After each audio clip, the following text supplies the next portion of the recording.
Hello hello hello. तो कैसे हैं आप लोग? आप सभी रामलाल्स को एमआर का बहुत बहुत नमस्कार।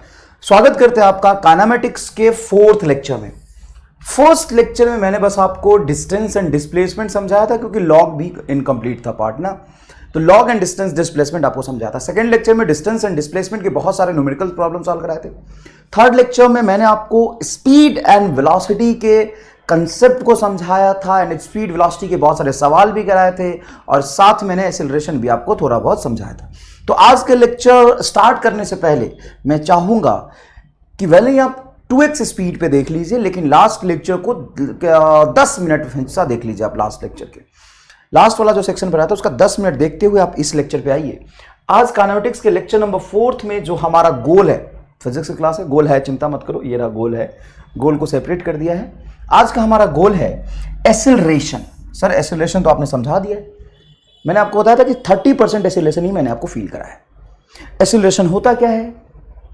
वेलोसिटी बटा टाइम। गलती से मत बोल देना, गोली मार दूंगा। Acceleration is equal to velocity बटा टाइम मत बोल देना।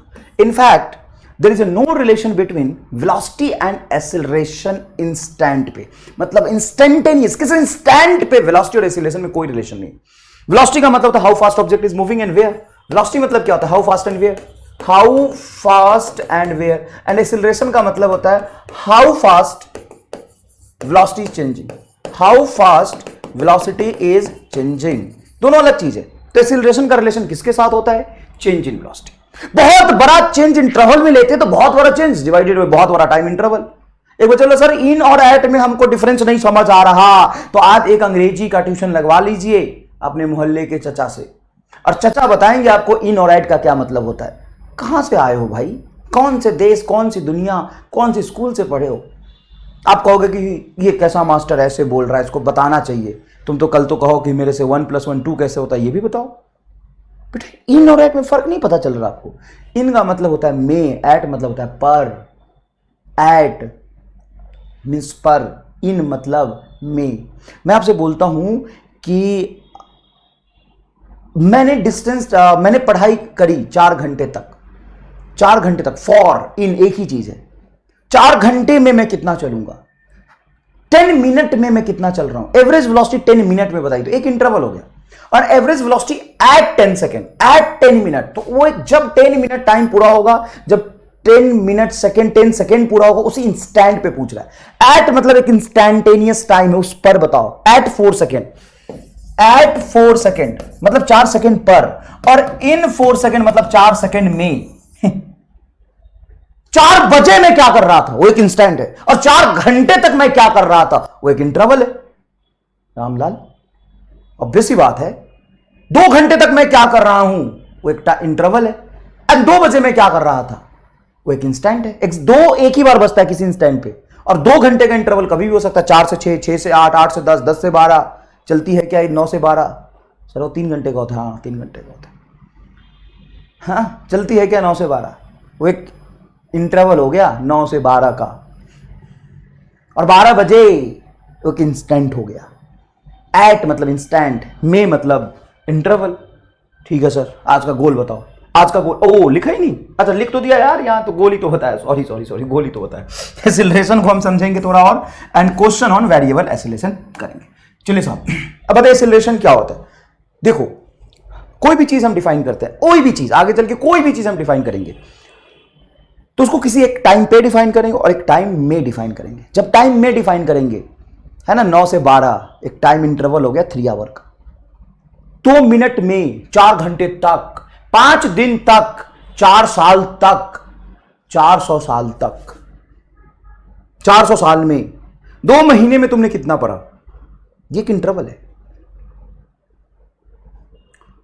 तो किसी भी time interval in time T के बीच में वेलोसिटी में टोटल चेंज, फाइनल टाइम पे वेलोसिटी माइनस इनिशियल टाइम पे velocity, total change in velocity divided by total time taken, ये होता है आपका एवरेज एक्सेलरेशन। इसको इंस्टेंट से कोई मतलब नहीं, बीच में क्या हुआ इससे कोई मतलब नहीं। Total change in velocity divided by total time taken. और किसी भी चीज का आपको जब एवरेज निकालना हो, तो किसी भी चीज का एवरेज निकालना हो तो 2 तरीका होता है। एवरेज एक्सीलरेशन हो गया final velocity minus initial velocity divided by total time taken. और एक एवरेज का तरीका ये हो गया कि मान लो आपको एक्सेलरेशन पता है ना, इंस्टेंटेनियस एक्सेलरेशन पता है, डिपेंड्स अपॉन टाइम के साथ वेरी कर रहा, और आपको एवरेज एक्सेलरेशन निकालना है। तो तरीका ये होता है कि किसी भी चीज का जब हम एवरेज डिफाइन करते हैं, वही अगर दिया हो तो उसका इंटीग्रेशन टाइम के रिस्पेक्ट में कर देते हैं, divided by integration of time कर देते हैं। और आप डायमेंशनली भी देखो तो डायमेंशनली भी मैच करा, एक्सेलरेशन इनटू टाइम और नीचे एक्सेलरेशन, तो डायमेंशनली कट जाएगा। ऐसे मत काट देना dt से dt, यहाँ पे a का इंटीग्रेशन करके काटेंगे अपन, है ना, a का इंटीग्रेशन करेंगे फिर अगर टाइम बचा तो काटेंगे। ऐसे नहीं काट सकते dt से dt काट दिया और a तो एक सर बाहर निकाल दो, कांस्टेंट होगा तब तो बाहर निकलेगा, हमेशा इंटीग्रेशन से थोड़ी ना बाहर आ जाएगा। को किसी भी चीज का जब तुम्हें एवरेज निकालना होना, चलो मैं यहाँ पे लिख देता हूँ, जैसे तुमसे एवरेज वेलोसिटी पूछिए तो एवरेज वेलोसिटी का ये भी फॉर्मूला हो सकता है, average velocity is integration of v into D T divided by integration of dt, इसको कहते हैं टाइम एवरेज वेलोसिटी। आपको एवरेज इलेक्ट्रिक फील्ड निकालना है तो आप लिख सकते हैं E average is equal to integration of E into D T divided by integration of dt।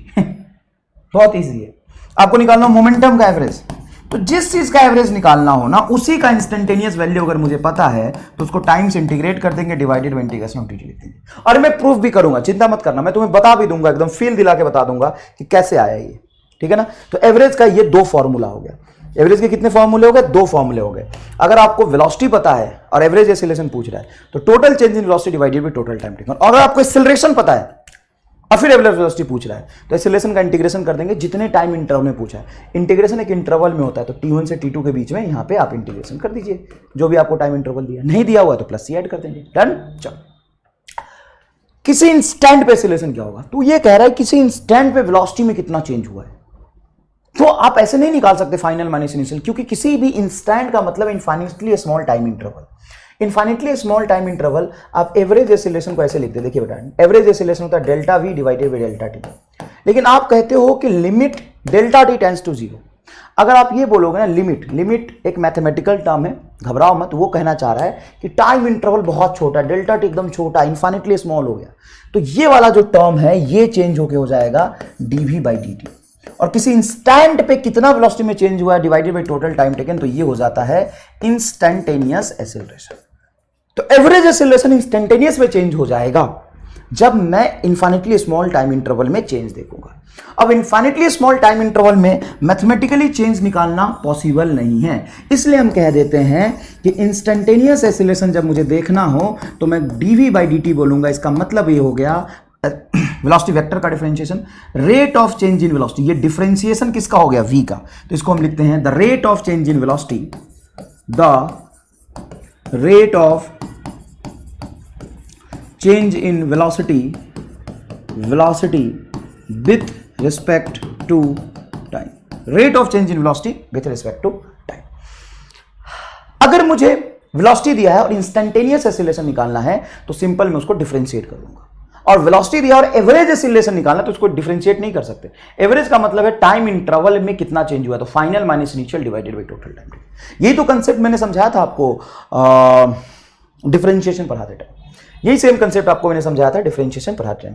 दूसरी बात, एक्सीलरेशन का डायरेक्शन किधर होता है? Along change in velocity, along change in velocity, change in velocity की तरफ होता है। दूसरी बात कि सर हम एक फॉर्मूला जानते हैं F बराबर m, हाँ, जहां पे फोर्स वेक्टर होता है, हाँ, मास स्केलर है और एक्सीलरेशन वेक्टर है, हाँ, मास स्केलर, इसका कोई डायरेक्शन होता नहीं, तो क्या इस इक्वेशन से मैं कह सकता हूं कि जिधर फोर्स होगा उधर ही एक्सीलरेशन होगा? हाँ। तो आप कहेंगे सर मैंने ये समझाया, तो एक बच्चा पूछता है कि sir I have a doubt. अच्छा, okay, you have a doubt, tell me. Sir आपने दो बातें बता दी, एक्सीलरेशन का डायरेक्शन चेंज इन वेलोसिटी की तरफ होगा, इस फॉर्मूले से देख लो ना। एवरेज एक्सीलरेशन क्या होता है? चेंज इन वेलोसिटी, टाइम तो स्केलर है, चेंज इन वेलोसिटी की तरफ होगा। यहां पर देखो एक्सीलरेशन किधर होगा? चेंज इन वेलोसिटी की तरफ होगा, तो एक्सीलरेशन चेंज इन वेलोसिटी की तरफ होता है, हाँ। और आप कह रहे हो एक्सीलरेशन फोर्स की तरफ होता है, तो एक्सीलरेशन होता किधर है? दोनों एक ही बात हो जाएगा, जिधर फोर्स लगाओगे ना वेलोसिटी पे उधर ही फर्क पड़ेगा। मान लो तुमने लॉज ऑफ मोशन थोड़ा तो पढ़ा होगा, 9th क्लास की बात करो, 9th की, या थोड़ा 11th में पढ़ा होगा। एक बॉडी के स्टेट में अगर कोई चेंज नहीं हो रहा तो हम कहते हैं उस पर कोई फोर्स नहीं लग रहा, और जिधर फोर्स लगता है उधर ही उसके स्टेट में चेंज आती है, उधर ही एक्सीलरेशन डेवलप होता है। फोर्स बराबर मास इनटू एक्सीलरेशन। कल जो झूले वाला एग्जांपल मैंने बताया था जब वेलोसिटी ज्यादा होती है ना तो दिक्कत नहीं होता, जब एक्सीलरेशन ज्यादा होती है तो दिक्कत आता है, पता है क्यों? क्योंकि हम वेलोसिटी को फील नहीं करते, हम एक्सीलरेशन को फील करते हैं। और एक्सीलरेशन असल में होता है क्या? फोर्स। F बराबर मास इंटू एक्सीलरेशन। जहां पे एक्सीलरेशन ज्यादा है, ऑब्वियस सी बात है कि फोर्स ज्यादा होगा गिवन मास पे। मान लो तुम 50 kg के आदमी हो और तुम एक ऐसे बस में बैठे हो जो बहुत हाई वेलोसिटी से चल रही है, तो तुम्हें अंदर में कोई फर्क नहीं होगा। थोड़ा और फील कराऊं, मजे आ जाएंगे। मान लो तुम घर में, अपने घर में होम, रामलाल सोम, तुम घर में बैठा है रामलाल, खुश हो जा, घर में बैठा तो खुश हो जा, 5 आवर तक टीवी देख रहा, और एक रामलाल 5 घंटे तक ट्रेन में बैठा है ना? रामलाल कहां बैठा है? ट्रेन में।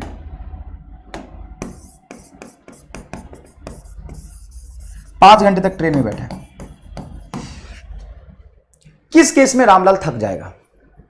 5 घंटे तक घर में बैठ के टीवी देख रहा, एकदम जोरदार विजुअलाइजेशन, मजा आ जाएगा तुम्हें।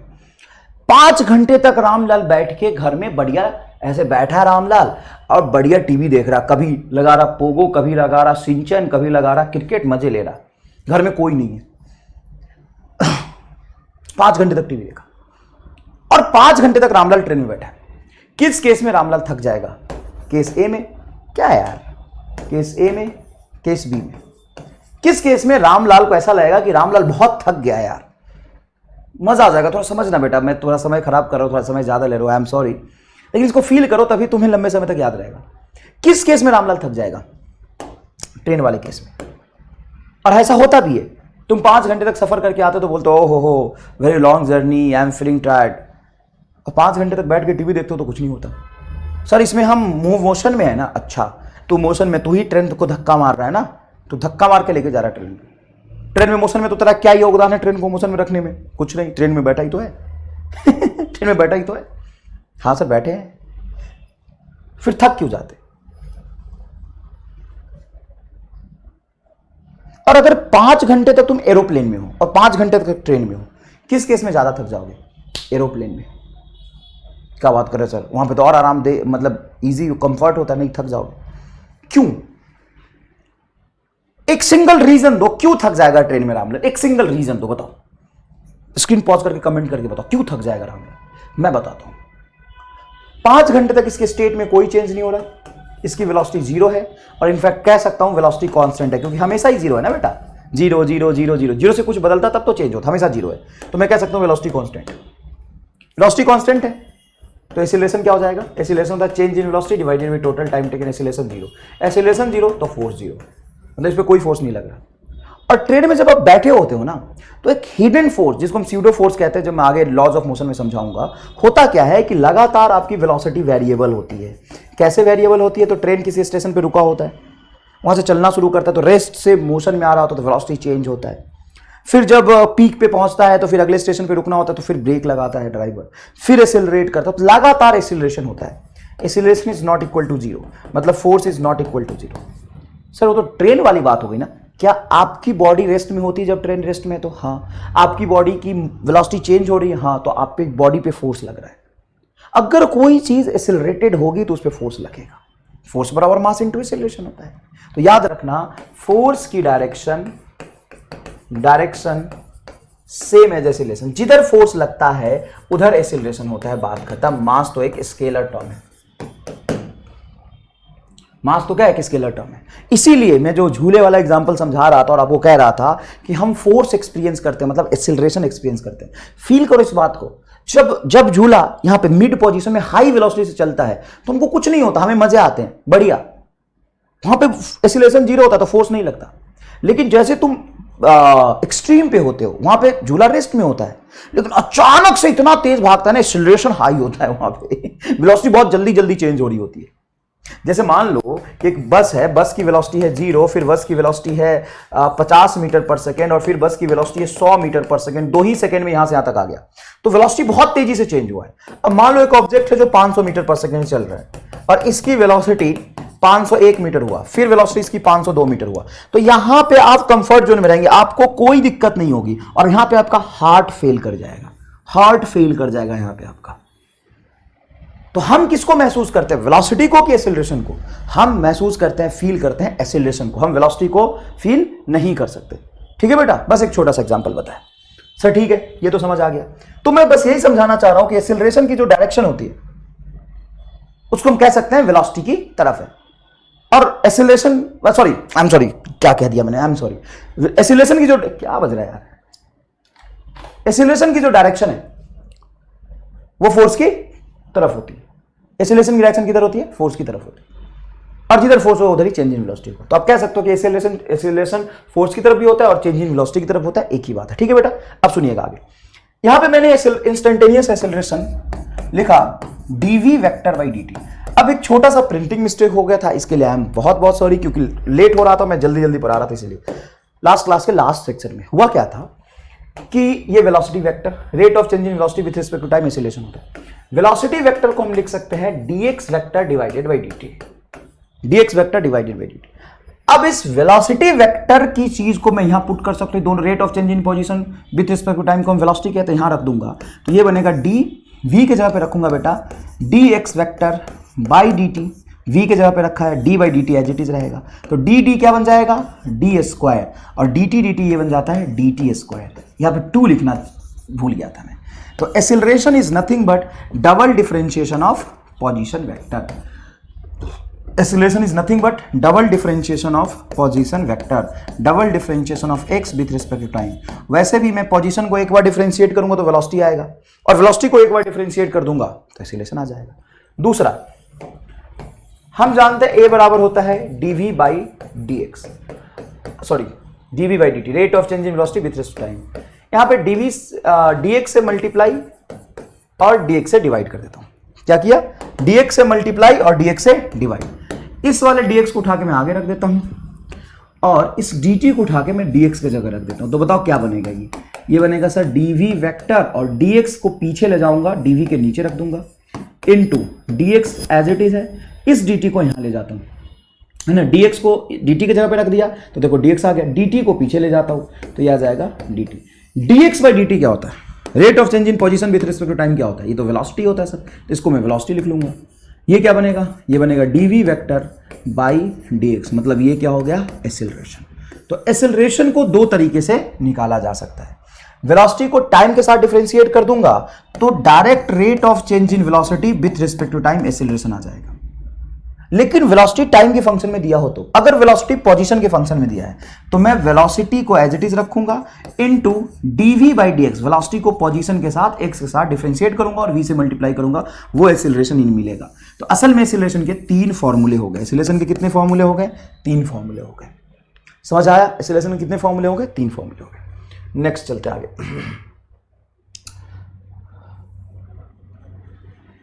किसी भी चीज का एवरेज निकाल लो, ये मैंने समझा दिया। अब कई बच्चों को ये डाउट होता है कि सर एक बात बताओ कि अगर एक्सेलरेशन 0 है, if acceleration is 0 then velocity must be 0, velocity must be 0। अगर किसी ऑब्जेक्ट का एक्सेलरेशन 0 है तो क्या वेलोसिटी मस्ट बी 0 होना चाहिए? अब ये जो स्टेटमेंट लिखा है ये ट्रू है या फॉल्स है? यहां पे कुछ आवाज आ रहा है कंटिन्यू, पता नहीं किस चीज का, जो मुझे इरिटेट कर रहा है, sorry. If acceleration is 0 then velocity must be 0, ये स्टेटमेंट सही है कि गलत, ट्रू और फॉल्स बताइए फटाफट। तो ये स्टेटमेंट होगा बेटा फॉल्स। क्यों? क्योंकि एक्सेलरेशन 0 का मतलब है कि वेलोसिटी चेंज नहीं हो रही। वेलोसिटी 5 मीटर पर सेकंड भी तो हो सकता है। जैसे एग्जांपल मैं बताता हूं, example, object is moving with constant velocity 5 metre per second in east, लगातार आगे की तरफ जा रहा है और उसका भागने का रफ्तार भी फिक्स है, तो वेलोसिटी क्या होगी, 5 मीटर पर सेकंड ईस्ट। इस केस में एक्सेलरेशन क्या होगा, 0। तो असल में स्टेटमेंट ये होता है कि if velocity constant, if velocity is constant then acceleration must be 0, then acceleration must be 0। तो एक्सेलरेशन क्या होना चाहिए, 0 ही होना चाहिए। if acceleration is 0, acceleration is 0, then velocity must be constant, then velocity must be constant। ये explanation बिल्कुल true है। क्योंकि वेलोसिटी में चेंज बटा टाइम टेकन को हम एक्सेलरेशन कहते हैं। अगर वेलोसिटी कांस्टेंट है तो उसका चेंज जीरो होगा, और उसका अगर चेंज जीरो हो गया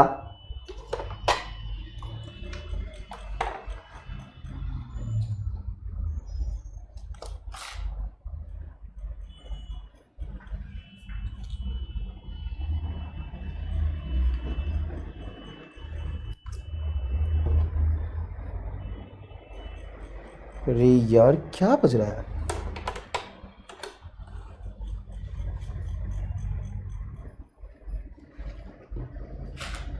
आई एम सॉरी, पता नहीं छोटी, चलो कोई बात। If acceleration is zero then velocity must be constant. अगर वेलोसिटी कांस्टेंट है तो उसमें चेंज क्या हो जाएगा? जीरो। तो एक्सेलरेशन क्या हो जाएगा? Zero. Acceleration is nothing but change in velocity. एक छोटा सा सवाल आता है कि इफ वेलोसिटी इज जीरो, मैं यहां पे वेलोसिटी के बारे में बात कर रहा हूं, if velocity is zero,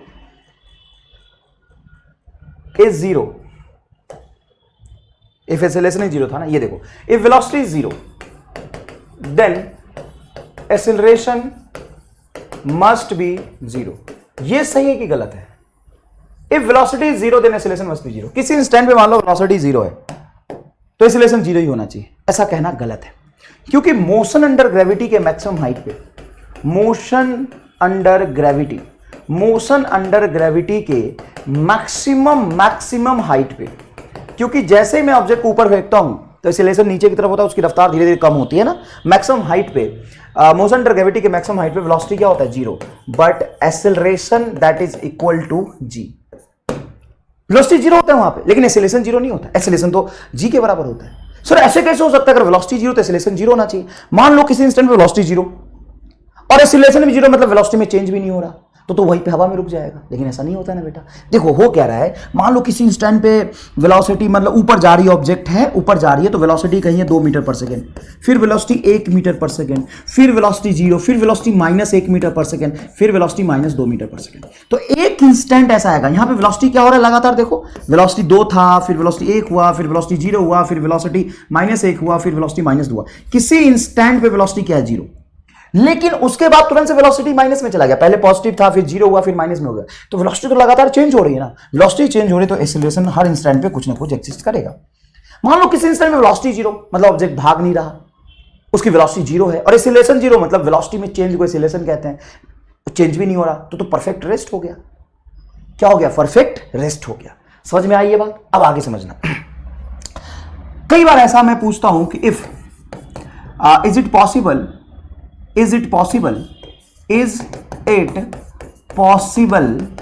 velocity is increasing but acceleration is decreasing। तो बच्चा कहते हैं हाँ सर ये पॉसिबल नहीं होगा सर। कई बार कहता है बच्चा हो भी सकता है सर, लेकिन इसका फील नहीं आ रहा, तो मैं फील दिलाता हूं। जैसे मान लो कि मैं इमाम हूं और मैंने गाड़ी खरीदी, लेकिन मेरे पास पेट्रोल डालने के पैसे नहीं है, तो मैंने अपने बहुत सारे रामलाल, बहुत सारे बच्चों को पढ़ाता हूं किस दिन काम आएंगे, तो बहुत सारे रामलाल को कहा कि अभी रामलाल देखो मुझे कहीं जाना होगा तो मैं तुम्हें बुलाऊंगा, सारे रामलाल आ जाना, मैं कार में बैठ जाऊंगा, तुम धक्का देना, मुझे ले चलना। तो भाई साहब रामलाल बोले हाँ सर क्यों नहीं, बी आर फॉर यू, आपने बहुत बढ़िया पढ़ाया सर, हम आपको ले चलेंगे सर, कहीं जाना हो तो बताना। अब मुझे जाना था कहीं, मैंने बहुत सारे रामलाल को बुलाए, 100 रामलाल से इकट्ठा हो गए, 100, अच्छा एग्जाम्पल के लिए 10 ले लेता हूँ, 10 रामलाल्स 10 के 10 रामलाल्स ने धक्का देना शुरू किया,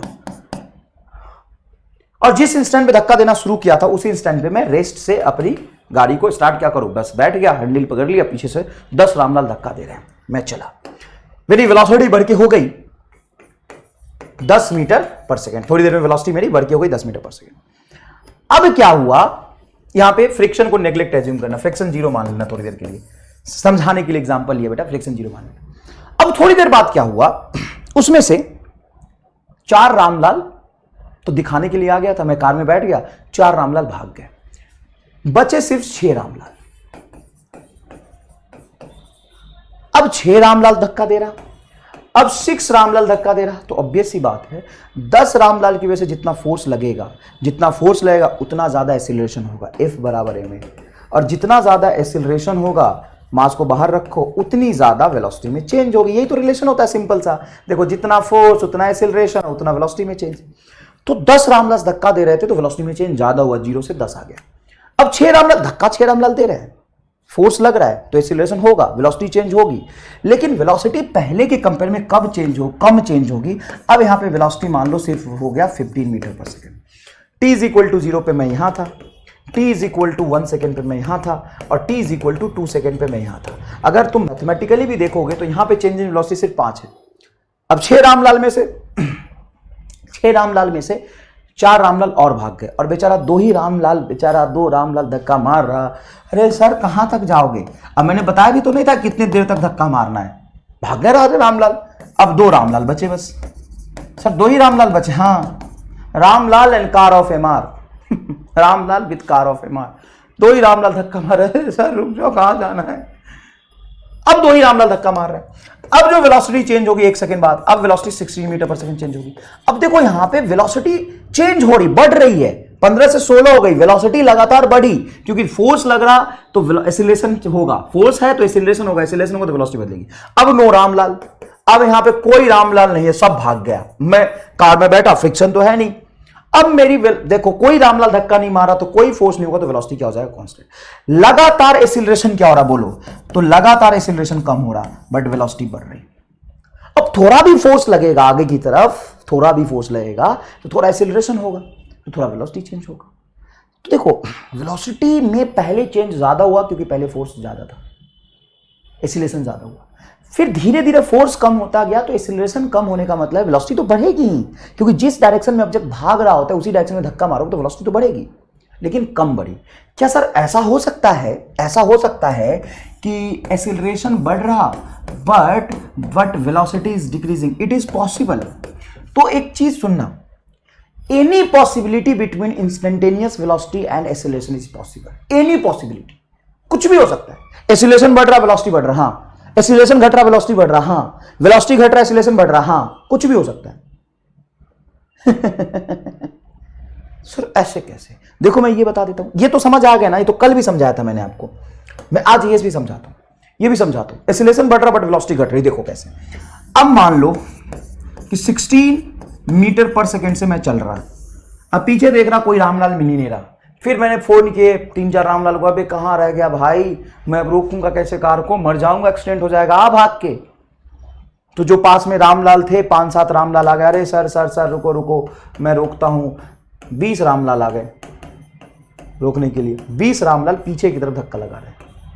फोर्स जिधर होता है उधर ही एक्सीलरेशन होता है, तो पीछे की तरफ धक्का मार रहे, तो धीरे धीरे मेरे कार की स्पीड कम हो गई। तुरंत से तो 20 रामलाल इकट्ठा हो गए। थोड़ी देर बाद 40 रामलाल आ गए। अरे सर को क्या हुआ, सर को क्या हुआ? मैं बहुत पैनिक होकर फोन कर दिया। अब 40 रामलाल आ गए और पीछे धक्का मार रहे हैं। अभी तो कार क्या ट्रक होता तो भी रुक जाता। 40 के 40 रामलाल आ गए। फिर 60 रामलाल आ गए, सारे के सारे रामलाल, 600 रामलाल इकट्ठा हो गए। 60 रामलाल आ गए, हंड्रेड्स ऑफ रामलाल आ गए, हंड्रेड्स ऑफ रामलाल। तो जितने ज्यादा रामलाल होंगे उतनी ज्यादा तेज गति से पीछे फोर्स लगाएंगे। रुकेगा क्या? ये रोक के और पीछे धक्का मार देंगे और सुनेंगे ही नहीं। जहां पे 100 रामलाल हो जाए तो वहां पे पता क्या चलता है कौन क्या करेगा, है ना? क्या फिजिक्स पढ़ा रहे हो सर, समझ तो आ नहीं रहा, रुको अभी बताते हूँ। क्या करेंगे? 100 रामलाल हो गए, मैं करो कि रोक दे, ये पीछे की तरफ इतना धक्का मारेंगे कि आगे जाने के बदले मैं पीछे चलने लगूंगा। तो हो क्या रहा है यहां पे? देखो हो क्या रहा है। 20 रामलाल की वजह से जितना फोर्स लगेगा उसके कंपेयर में 40 रामलाल ज्यादा फोर्स लगाएंगे पीछे, 100 रामलाल ज्यादा फोर्स लगाएंगे पीछे। लेकिन वेलोसिटी की स्पीड के अपोजिट डायरेक्शन में है, तो इसकी स्पीड लगातार क्या होती जाएगी? कम होती जाएगी। तो देखो भागने की रफ्तार कम हो रही, एक्सीलरेशन बढ़ रहा। कैसे बढ़ रहा है एक्सीलरेशन? एक्सीलरेशन का मैग्नीट्यूड क्यों बढ़ रहा? क्योंकि धक्का लगाने वाले ज्यादा लोग हैं, बस। सर लेकिन पीछे की तरफ बढ़ रहा तो क्या होता है? मान लो कार पीछे आ रही होती और इधर धक्का मार रहे होते रामलाल तो भी तो इसकी रफ्तार कम हो रही है, लेकिन वेलोसिटी क्या हो रहा है? एक्सीलरेशन बढ़ रहा है, लेकिन वेलोसिटी क्या हो रहा है? कम हो रहा है। फील आया कि नहीं आया? अच्छा, ये देखो, मान लो एक ऑब्जेक्ट है, कार है, कुछ भी है, आगे की तरफ जा रहा था। तो आगे की डायरेक्शन को मैं पॉजिटिव मान लेता हूं, है ना? ये डायरेक्शन सेंस है, ये पॉजिटिव आगे को, और पीछे को मैं निगेटिव मान लेता हूं। पॉजिटिव निगेटिव यहां पे सिर्फ डायरेक्शन को बता रहा है। तो ये यहां पे वेलोसिटी हो गई पॉजिटिव, आगे जा रहा था, और मैंने इस पे आगे ही फोर्स लगाया। और जिधर हम फोर्स लगाते हैं बेटा उधर ही क्या होता है? एक्सीलरेशन होता है। आगे ही धक्का मारा।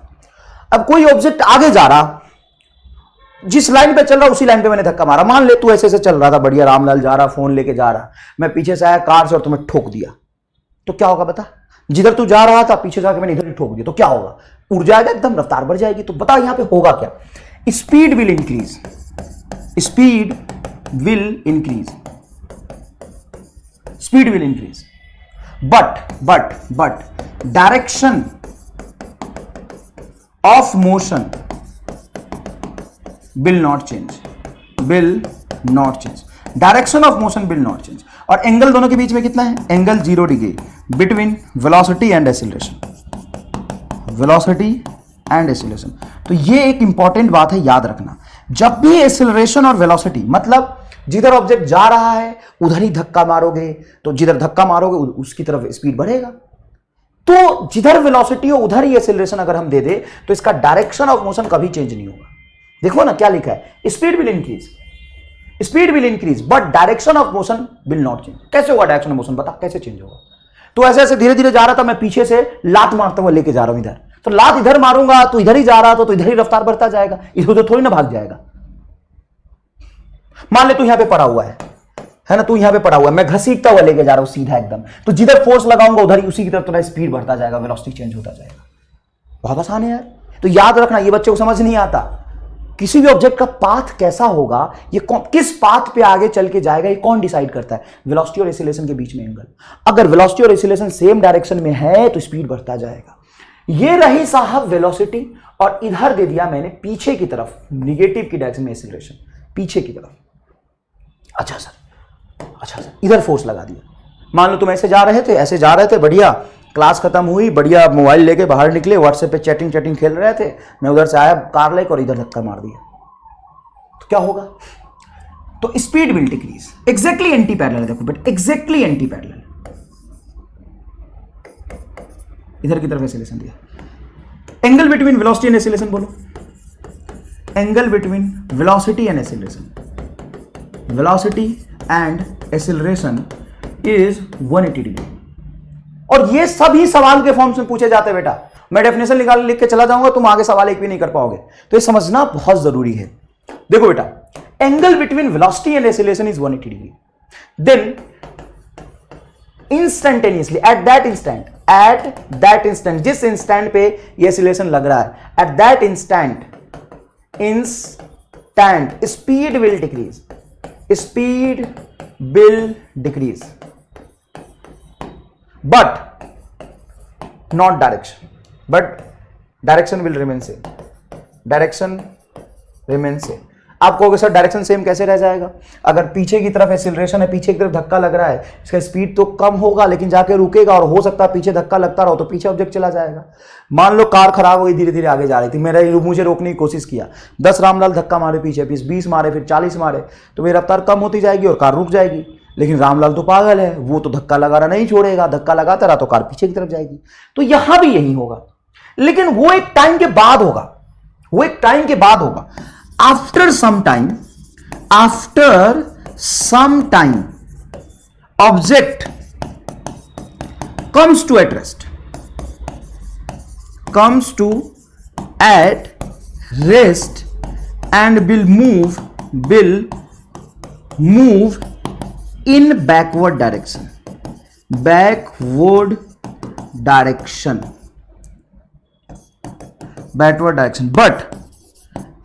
at that instant, जब तक उसकी velocity at an instant, but at an instant, hang कर गया, but at an instant only speed will decrease, सो उस इंस्टेंट में सिर्फ स्पीड कम होगा। अगर मान लो इसकी स्पीड, मैंने आपको लास्ट क्लास में भी समझाया था, मान लो कोई ऑब्जेक्ट जा रहा है 10 मीटर पर सेकंड से, अब उसको तुम एग्जैक्टली पीछे लाना चाहते हो तो पहले आगे की तरफ स्पीड कम करनी पड़ेगी, चाहे ऑब्जेक्ट कितना भी हल्का हो और कितना भी धीमे रफ्तार से चल रहा हो।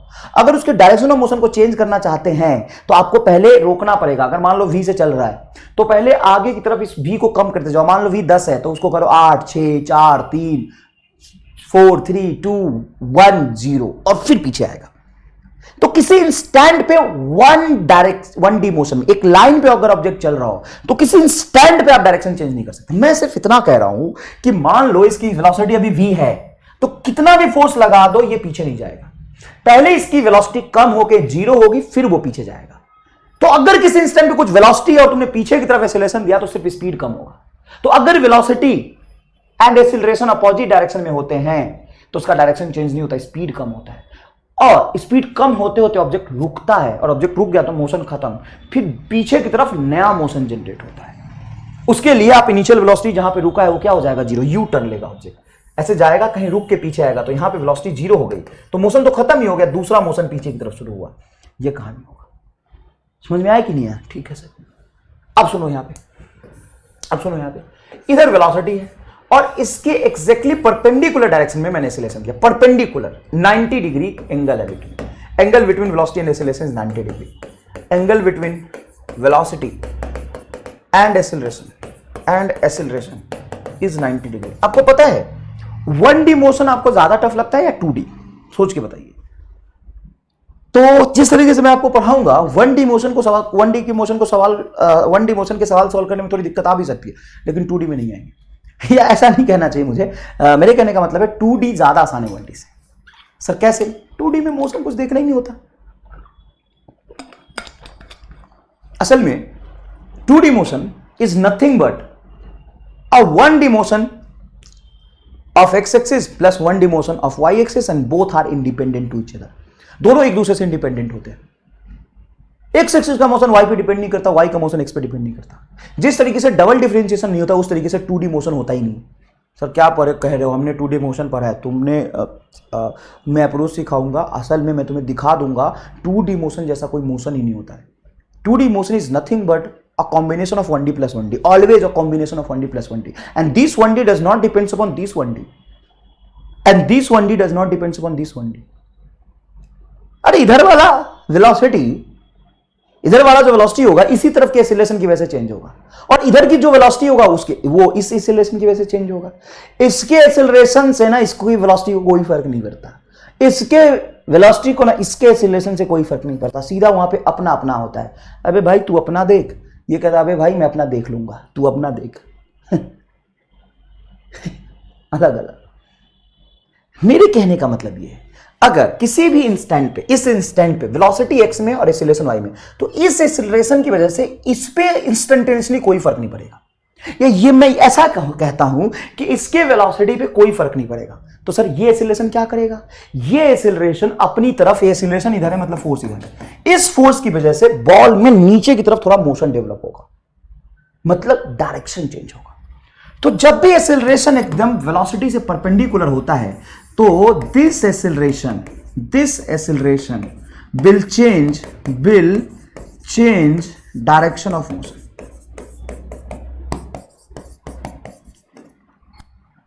वो इधर की तरफ वेलोसिटी वाले ही डेवलप कर देगा, लेकिन एक्स एक्सिस वेलोसिटी पे कोई फर्क नहीं पड़ेगा। और मान लो वेलोसिटी एक्स पे था और वाई की डायरेक्शन में एक्सेलरेशन लगा है, तो this is responsible to change the direction 1D। This is responsible to change the direction. इसी इंस्टेंट पे इधर वेलोसिटी इधर एक्सेलरेशन है, तो ये एक्सेलरेशन क्या करेगा? डायरेक्शन चेंज करेगा। इसीलिए हम कहते हैं ये नॉर्मल एक्सेलरेशन है। तो बड़ा आसान है। वेलोसिटी चेंज कैसे होती है? 3 तरीके से, या तो सिर्फ स्पीड को चेंज करके, या तो सिर्फ डायरेक्शन को चेंज करके, या दोनों चेंज करके। स्पीड कब चेंज होता है? जब एक्सीलरेशन वेलोसिटी के पैरेलल या एंटी पैरेलल हो।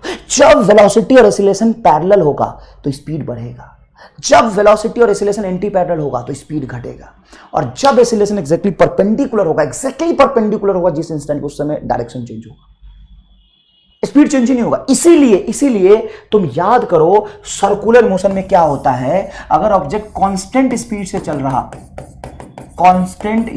चल रहा तो हर इंस्टेंट पे जो फोर्स लगता है, मतलब जो सेंट्रीपिटल एक्सीलरेशन होता है, वो मोशन के परपेंडिकुलर होता है। देखो इधर वेलोसिटी, इधर तुम्हारा एक्सीलरेशन एग्जैक्टली 90 डिग्री पे, इसीलिए ये फोर्स इसके स्पीड को चेंज नहीं कर पाता। याद आया कि नहीं आया? इधर एक्सीलरेशन, तो इसी को कहते हैं नॉर्मल एक्सीलरेशन और सेंट्रीपिटल एक्सीलरेशन। लेकिन अगर सर्कुलर पाथ पे ऑब्जेक्ट का स्पीड चेंज हो रहा है तो स्पीड चेंज करने वाला एक्सीलरेशन का कंपोनेंट कुछ ना कुछ इधर होगा, डायरेक्शन चेंज करने वाला हमेशा वेलोसिटी के परपेंडिकुलर होता है, तो नेट एक्सीलरेशन तुम्हारा इधर आ जाएगा। मैं ये पढ़ाऊंगा डिटेल में। तुम्हें ना अभी इस एक्सीलरेशन के बारे में नहीं सोचना, बस इतना फील आया क्या कि अगर एक्सीलरेशन वेलोसिटी के पैरेलल है, मतलब जिधर ऑब्जेक्ट जा रहा है, मतलब जिस तरफ ऑब्जेक्ट एग्जैक्टली भाग रहा है, जिधर वेलोसिटी उधर की तरफ एक्सीलरेशन दे दूंगा तो स्पीड बढ़ाएगा, और जिधर ऑब्जेक्ट भाग रहा है उसके एग्जैक्टली एंटी पैरेलल में दे दूंगा पीछे की तरफ तो स्पीड कम करेगा। और एग्जैक्टली 90 डिग्री पे होगा तो स्पीड पे कोई फर्क नहीं पड़ेगा। क्या चेंज करेगा? उसी इंस्टेंट पे डायरेक्शन को चेंज करेगा। बस इतना सा फील तुम्हें दिलाना था मुझे, सिर्फ इतना सा फील देना था। और देखो इसका एग्जांपल भी बता दिया, कांस्टेंट स्पीड से अगर कोई पार्टिकल चल रहा होता है सर्कुलर पाथ पे तो एग्जैक्टली जो एक्सीलरेशन होता है वेलोसिटी के परपेंडिकुलर होता है। देखो ये तुम्हारा हो गया वेलोसिटी और ये रहा एक्सीलरेशन, देखो एग्जैक्टली परपेंडिकुलर होता है। अगर ये 90 डिग्री से थोड़ा भी कम हुआ या ज्यादा हुआ तो स्पीड चेंज हो जाएगा। क्या होगा? स्पीड चेंज हो जाएगा। तो वो एक्सीलरेशन विच इज पैरेलल और anti parallel to the velocity is called tangential acceleration. Tangential acceleration only responsible to change speed. Direction change ही नहीं होगा उस केस में। अगर तुम एग्जैक्टली 1D मोशन की बात कर रहे हो, 1D मोशन की बात करो, 1D मोशन मतलब एक लाइन पे ऑब्जेक्ट चलेगा, तो एक लाइन पे ऑब्जेक्ट चलेगा तो लाइन पे ही आपको एक्सीलरेशन देना पड़ेगा। जो नॉर्मल एक्सीलरेशन होगा, सेंट्रीपिटल एक्सीलरेशन होगा, जो डायरेक्शन चेंज करने के लिए रिस्पॉन्सिबल है वो 0 होगा। आपका सिर्फ यहां पे क्या एग्जिस्ट करेगा? 80 एग्जिस्ट करेगा। 1D में 80 ही रह सकता है। क्यों? 1D का मतलब क्या है? ऑब्जेक्ट एक लाइन पे चलना चाहिए, ऑब्जेक्ट एक लाइन पे चलना चाहिए। अब लाइन से थोड़ा सा भटका हुआ एक्सीलरेशन दे दोगे तो ये क्या करेगा? ऐसे फील करो, यहां पे फील करो, मैं फील करके दिखा देता हूं। मान लो कोई ऑब्जेक्ट है, इधर उसका वेलोसिटी है और इधर एक्सीलरेशन है। अब क्या होगा ध्यान से देखना, ये वेलोसिटी और ये एक्सीलरेशन। तो तुम इतना तो जानते हो ना कि मान लो थीटा एंगल है वेलोसिटी और एक्सीलरेशन पे, तो इस एक्सीलरेशन का हम दो कंपोनेंट ले सकते हैं। एक नीचे की तरफ जो होगा आपका acceleration which is perpendicular component of velocity, और एक एक्सीलरेशन का कंपोनेंट वेलोसिटी के पैरेलल। अब जो पैरेलल होगा वेलोसिटी के, देखो ना कोई भी चीज अगर प्लेन के बीच में होता है तो उसका दो कंपोनेंट ले सकते हैं, एक्स की तरफ और वाई की तरफ। कंपोनेंट, वेक्टर का कंपोनेंट। सर वेक्टर आपने नहीं पढ़ाया? अरे यार तुम इतना तो जानते होगे ना बेटा, वेक्टर का कंपोनेंट। तो इस एक्सीलरेशन के दो इफेक्ट होंगे, एक वेलोसिटी की तरफ कंपोनेंट आएगा, एक वेलोसिटी के परपेंडिकुलर। जो वेलोसिटी के परपेंडिकुलर आएगा उसी को नॉर्मल या सेंट्रीपिटल एक्सीलरेशन कहते हैं, और जो वेलोसिटी के पैरेलल आ जाएगा उसी को टेंजेंशियल एक्सीलरेशन कहते हैं। उसी को क्या कहते हैं? Tangential acceleration. This is responsible to change in speed. अगर मैं 1D की बात कर रहा हूं तो 1D मोशन में सिर्फ ये एग्जिस्ट करना चाहिए। अगर ये हुआ तो डायरेक्शन चेंज होगा, और 1D में डायरेक्शन चेंज नहीं हो सकता। सर आपने बोला था, तो कौन सा डायरेक्शन चेंज? जाकर रुकेगा फिर पीछे आएगा, लाइन पे चलता रहेगा। लेकिन अगर एक्सीलरेशन जिस डायरेक्शन में ऑब्जेक्ट चल रहा है उससे थोड़ा भी एंगल ऊपर नीचे हो गया तो डायरेक्शन चेंज होगा, 2D मोशन हो जाएगा, पक्का 2D मोशन होगा। अगर वेलोसिटी और एक्सीलरेशन के बीच में एंगल 0 और 180 के अलावा कुछ भी है तो 2D मोशन होगा, पक्का 2D मोशन होगा। क्यों? क्योंकि एक कंपोनेंट एक्सीलरेशन का वेलोसिटी के परपेंडिकुलर चला जाएगा। तो अगर तुम कह रहे हो 1D मोशन, तो 1D मोशन में AC हमेशा 0 होगा, मतलब acceleration always parallel to the velocity और एंटी पैरेलल।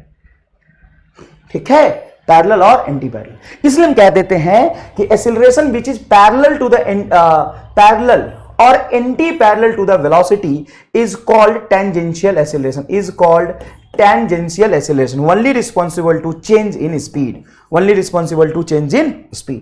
अच्छा मान लो एक ऑब्जेक्ट है, उसको पे एक्सीलरेशन मैंने इधर दिया, बताओ इसका पाथ कैसा होगा? 1D 2D 3D कैसा होगा बोलो? तो जल्दीबाजी मत करना आंसर देने का, हम नहीं बता सकते। सर क्यों? आपने एक्सीलरेशन इधर दिया तो एक कंपोनेंट इधर होगा, एक कंपोनेंट इधर होगा। नहीं बेटा, मान लो ऑब्जेक्ट की इनिशियल वेलोसिटी भी इधर थी तो, अरे सर ये तो धोखा दे दी आपने, इधर ही वेलोसिटी रहा होगा, तो जिधर वेलोसिटी उधर एक्सीलरेशन, तो इस लाइन पे ऑब्जेक्ट चलता जाएगा, पाथ 1D होगा। अगर ऑब्जेक्ट का बेटा एक्सीलरेशन इधर है और वेलोसिटी पीछे की तरफ है तो पक्का पाथ 1D होगा, 2D हो ही नहीं सकता। ये एक्सीलरेशन क्या कर लेगा? इसकी स्पीड को धीरे धीरे कम करेगा। सर पीछे को माइनस लिखो, चल लिख देता हूं, मुझे तो बस यही समझाना है कि वेलोसिटी पीछे एक्सीलरेशन आ गया तो पाथ 1D होगा, पाथ पक्का 1D होगा। लेकिन अगर मान लो कि वेलोसिटी तुम्हारा ऑब्जेक्ट का इधर है और एक्सीलरेशन तुमने इधर दे दिया, थीटा एंगल में भाग इधर रहा है और तो इसको खींच इधर रहा है, तो ऐसे जाएगा, पाथ इसका 2D होगा। अरे सर जोरदार विजुअलाइजेशन है, तो समझना पड़ेगा बेटा। एक्सीलरेशन का तुम कन्वर्जन समझ लो ना, जिधर फोर्स उधर एक्सीलरेशन, जिधर फोर्स उधर एक्सीलरेशन। तो 1D मोशन की बात करता हूं तो 1D में एसी क्या हो जाएगा, 0। तो असल में जितने भी 1D के सवाल है वहां पे लिखा होता है एक्सीलरेशन, लेकिन वो एक्सीलरेशन नहीं है, वो सिर्फ एक्सीलरेशन का एक कंपोनेंट है, वो एक्सीलरेशन का सिर्फ एक कंपोनेंट है। असल में जो एक्सीलरेशन होता है उसको हम लेते हैं acceleration is equal to nothing but AT plus AC।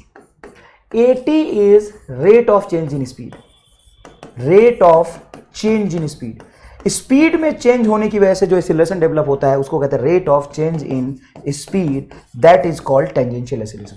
And ये है rate of change in direction, rate of change in direction. Sir her instant पे डायरेक्शन कैसे चेंज होगा, सर्कुलर पाथ पे हर इंस्टेंट पे डायरेक्शन चेंज हो तो रहा होता है, हर इंस्टेंट पे डायरेक्शन चेंज हो रहा होता है। लेकिन सर आपने बोला था इंस्टेंट पे डायरेक्शन चेंज नहीं हो सकता, 1D की बात कर रहा हूं। 1D में एक लाइन पे ही मैं आगे जा रहा हूं और मुझे पीछे आना है तो पहले स्पीड को कम करना पड़ेगा, तभी इस लाइन पे वापस आ सकता हूं। लेकिन हर इंस्टेंट पे डायरेक्शन चेंज हो तो रहा है, देखो अभी इधर है, तुरंत थोड़ा चेंज हुआ, तुरंत थोड़ा चेंज हुआ, तुरंत थोड़ा चेंज हुआ, तुरंत थोड़ा चेंज हुआ, तुरंत थोड़ा चेंज हुआ। और AC और AT में हमेशा एंगल होगा 90 डिग्री का, angle between AC and AT always 90 degree. Sir ये बात नहीं समझ में है, ये बात कैसे नहीं समझ आएगा यार, देख इधर बताता हूं। मान क्या लोगे, पीछे देखो, मैं यहां दिखा देता हूं। ये देखो ये एक्सीलरेशन है, इस एक्सीलरेशन का वो कंपोनेंट जो वेलोसिटी की तरफ होगा वो इसके स्पीड को चेंज करेगा, उसी को AT कहते हैं। एक्सीलरेशन का वो कंपोनेंट जो वेलोसिटी के परपेंडिकुलर है मतलब वो डायरेक्शन चेंज करेगा, वो AC है। तो देखो ये AC और ये आपका AT, दोनों के बीच में एंगल देखो। अरे भाई जो वेलोसिटी की तरफ होगा वो AT और जो वेलोसिटी के परपेंडिकुलर वो AC। तो ऑब्वियस सी बात है AC और AT दो एक्सीलरेशन के कंपोनेंट होते हैं और होने भी चाहिए थे। सर क्यों होने चाहिए थे, आपने बोला था कल, ये समझा था कि वेलोसिटी मतलब दो चीज, हाउ फास्ट एंड वेयर। अगर सिर्फ मैं हाउ फास्ट को चेंज करता हूं, सिर्फ इस स्पीड को चेंज करता हूं, तो उसको चेंज करने वाला या उसके चेंज होने से की वजह से जो इफेक्ट आएगा वो अलग तरह का होगा, डायरेक्शन चेंज करने की वजह से जो आएगा। वो एक्सीलरेशन जो वेलोसिटी की तरफ होता है उसी को हम कहते हैं कि वो स्पीड पे फर्क डालेगा, उसको टेंजेंशियल एक्सीलरेशन कहते हैं। और वो एक्सीलरेशन जो सिर्फ डायरेक्शन चेंज करता है वो मोशन से परपेंडिकुलर होता है। और दोनों को अगर मैं नेट निकाल दूं, वेक्टर फॉर्म से निकालूंगा, वेक्टर एडिशन करूंगा, क्योंकि ये दोनों वेक्टर है और ये दोनों एक दूसरे के परपेंडिकुलर होते हैं। तो ये अगर मैं दोनों में चेंज करूंगा, डायरेक्शन और स्पीड दोनों, तो दोनों होगा। सिर्फ डायरेक्शन चेंज हो रहा तो सिर्फ ये होगा, ये नहीं होगा। जैसे यूनिफॉर्म सर्कुलर मोशन में ये 0 होता है, सिर्फ ये होता है, क्योंकि यूनिफॉर्म सर्कुलर मोशन में स्पीड कांस्टेंट रहता है, तो AT 0 हो जाएगा, सिर्फ AC एग्जिस्ट करता है। बहुत सर आपने तो एक्सीलरेशन के अंदर घुस गए, एकदम घुसना पड़ेगा तुम्हें। यहां से आगे की सारी कहानी ना बहुत आसान लगेगी बेटा।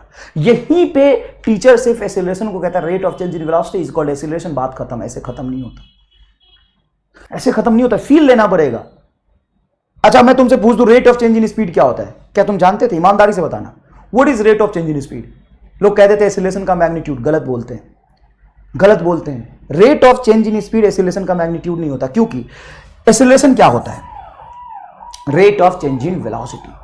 अब वेलोसिटी में चेंज सिर्फ डायरेक्शन की वजह से आएगा तो AC होगा, सिर्फ स्पीड की वजह से एक्सीलरेशन आ रहा है, वेलोसिटी चेंज हो रहा है तो AT होगा, और दोनों अगर चेंज हो रहा है तो दोनों होंगे। तो rate of change in speed को मैं ये कैसे कह सकता हूं, rate of change in speed तो AT होगा बस, rate of change in direction तो AC आ जाएगा, और दोनों का वेक्टर सम करके जो मैग्नीट्यूड आएगा उसको हम एक्सीलरेशन का मैग्नीट्यूड कहते हैं। और मैं बताऊं अगर दोनों के बीच में 90 डिग्री का एंगल है तो इसका जो मैग्नीट्यूड ऑफ एक्सीलरेशन होगा रूट अंडर AT का होल स्क्वायर प्लस AC का होल स्क्वायर। अगर कोई बच्चा मैग्नीट्यूड ऑफ वेक्टर नहीं जानता है तो छोड़ दो, ये मैं बाद में पूरा पढ़ाऊंगा, कोई दिक्कत नहीं। तुम यहां तक ये फील कर लो बस कि एक्सीलरेशन का एक ही काम नहीं है, दो काम है, स्पीड चेंज करना, डायरेक्शन चेंज करना। स्पीड कब चेंज होगा? जब पैरेलल और एंटी पैरेलल होंगे। जब पैरेलल होंगे तो स्पीड बढ़ेगा, एंटी पैरेलल होंगे तो स्पीड घटेगा, और एक्सीलरेशन परपेंडिकुलर होगा तो डायरेक्शन चेंज होगा। दैट्स इट, इतना समझ गया ना, बात खत्म। अब आते हैं हम रिटार्डेशन। What is retardation? तो कई रामलाल टाइप किताबों में लिखा होता है negative acceleration is called retardation, जो कि महावाहियात, घटिया और गलत है। Negative acceleration does not mean retardation.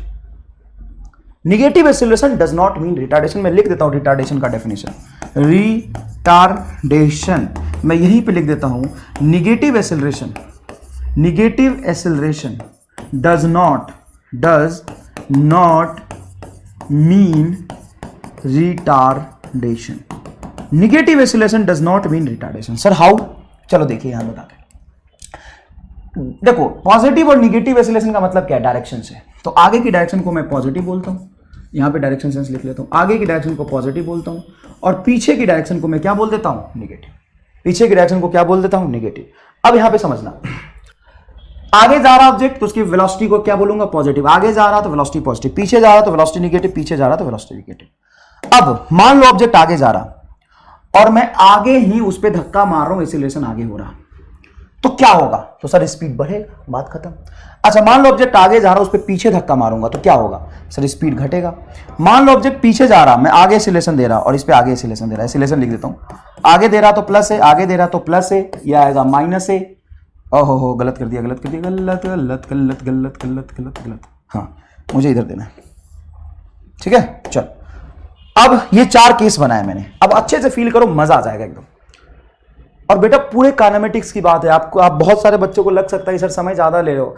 बेटा समय ज्यादा इसलिए ले रहा हूं कि आगे की फिजिक्स थोड़ी आसान बनानी है, तो मैं हाथ जोड़ के रिक्वेस्ट कर रहा हूं कि थोड़ा सा मुझे समय लेने दो। अरे फिजिक्स में यही सब आएगा आगे। पूरे लॉज ऑफ मोशन में क्या आता है? फोर्स आगे लगा रहा है, ऑब्जेक्ट पीछे जा रहा है। सर्कुलर मोशन में क्या आता है? यही सब आता है बेटा। सर्कुलर डायनेमिक्स में क्या आएगा? रोटेशन में क्या आएगा? अच्छा उसमें क्या आएगा? इलेक्ट्रोस्टैट में क्या आएगा? चार्ज आगे जा रहा है, पॉजिटिव चार्ज, इलेक्ट्रिक फील्ड पीछे है। तो समझोगे नहीं तो कैसे करोगे सवाल? देखो आगे की तरफ, तो आगे की तरफ एक्सेलरेशन दिया। अब बताओ स्पीड क्या होगा? Sir speed will increase, that's it. जिधर वेलोसिटी उधर एक्सेलरेशन, फर्क ही नहीं पड़ता कहां ऑब्जेक्ट जा रहा है। एक बात बता, ऑब्जेक्ट कहां जा रहा है? पीछे। धक्का कहां मारा? पीछे। तो वेलोसिटी भी नेगेटिव, एक्सेलरेशन भी नेगेटिव। बता स्पीड क्या होगा? सर स्पीड बढ़ेगा। स्पीड क्या होगा? बढ़ेगा।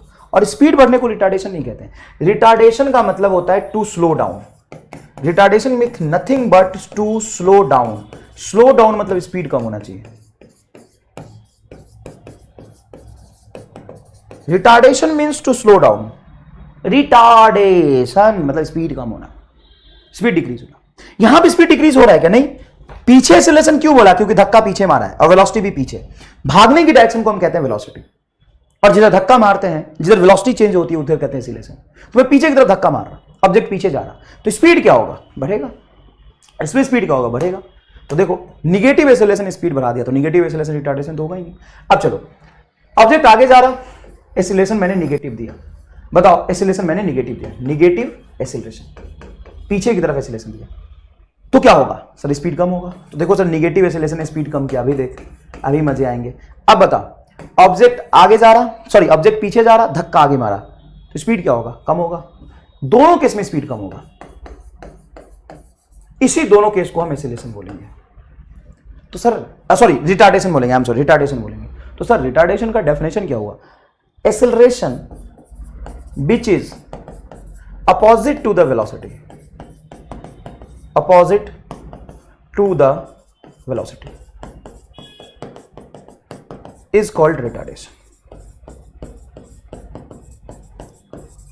Acceleration which is opposite to the velocity is called retardation. ये देखो एक्सेलरेशन किधर है? पीछे। ये देखो एक्सेलरेशन का है आगे। Positive acceleration, negative acceleration. Positive acceleration में भी रिटार्डेशन एंड नेगेटिव एक्सेलरेशन में भी रिटार्डेशन। बताओ ऑब्जेक्ट का स्पीड कब कम होगा? बताओ, तुम बताओ ऑब्जेक्ट का स्पीड कब कम होगा? ऐसे में स्पीड कम होगा क्या? अगर ऐसे ऐसे हो रहा है तो मजे आ रहे हैं, धुंध धक्का धक धक्का धक धक्का धक धक्का धक धक्का धक स्पीड बढ़ेगा। अगर ऑब्जेक्ट आगे जा रहा तो पीछे पीछे मारा धक्का, तो धक्का धक जाएगा कि धीरे धीरे रुक जाएगा? रुक जाएगा। तो उस केस को हम रिटार्डेशन कहते हैं, या उस एक्सेलरेशन को रिटार्डेशन कहते हैं। which is acceleration which is opposite to the velocity is called retardation. It may be positive, it may be negative. Negative acceleration does not mean retardation. Negative acceleration does not mean retardation. अब which of the following is correct? इनमें से सही option बताइए कौन सा है सही option? चलिए, कैसा हो सकता है? Velocity positive, acceleration negative. Yes. क्या ऐसा हो सकता है एक्सेलरेशन पॉजिटिव, वेलोसिटी नेगेटिव हो? क्या ऐसा हो सकता है? क्या ऐसा हो सकता है? एक मिनट इसको क्यों ठीक कर दिया? ये तीनों सही है। क्यों? क्योंकि जिधर वेलोसिटी हो उधर एक्सीलरेशन हो जरूरी नहीं है। वेलोसिटी मतलब जिधर भाग रहा है ऑब्जेक्ट, और एक्सीलरेशन मतलब जिधर फोर्स लग रहा है जिधर वेलोसिटी चेंज होगी। तो ऐसा भी तो हो सकता है ना, ऑब्जेक्ट आगे जा रहा और मैं धक्का पीछे मारूंगा तो एक्सीलरेशन पीछे हो जाएगा, इसका स्पीड धीरे धीरे कम हो जाएगा। तो acceleration positive, velocity negative, acceleration negative, velocity positive, acceleration negative, velocity negative, कुछ भी हो सकता है। देखो ना, ये तुम्हें आंसर मिल जाएगा, देखो ना। अच्छा, क्या ऐसा हो सकता है एक्सीलरेशन कम हो रहा और वेलोसिटी बढ़ जाए? 4 बार समझा दिया मैंने, 4 बार समझा दिया। पहले वेलोसिटी में ज्यादा चेंज होगा तो एक्सीलरेशन ज्यादा होगा, बाद में वेलोसिटी चेंज ही हो रहा, बढ़ रहा, धीरे धीरे बढ़ रहा, तो एक्सीलरेशन क्या होगा? पिछले क्लास का सबसे पहला इलस्ट्रेशन यही था। क्या सर ऐसा हो सकता है कि एक्सीलरेशन 0 लेकिन वेलोसिटी बढ़ रहा है? एक्सीलरेशन 0 है लेकिन वेलोसिटी बढ़ रहा है? नहीं क्योंकि मैंने अभी समझा, एक्सीलरेशन अगर 0 है इसका मतलब चेंज इन वेलोसिटी 0 है। असल में रिलेशन किसके बीच होता है? एक्सीलरेशन और चेंज इन वेलोसिटी के बीच। अगर एक्सीलरेशन 0 है तो वेलोसिटी कांस्टेंट होगा, तो ई ऑप्शन गलत हो गया। क्या ऐसा हो सकता है वेलोसिटी कांस्टेंट और एक्सीलरेशन भी कांस्टेंट?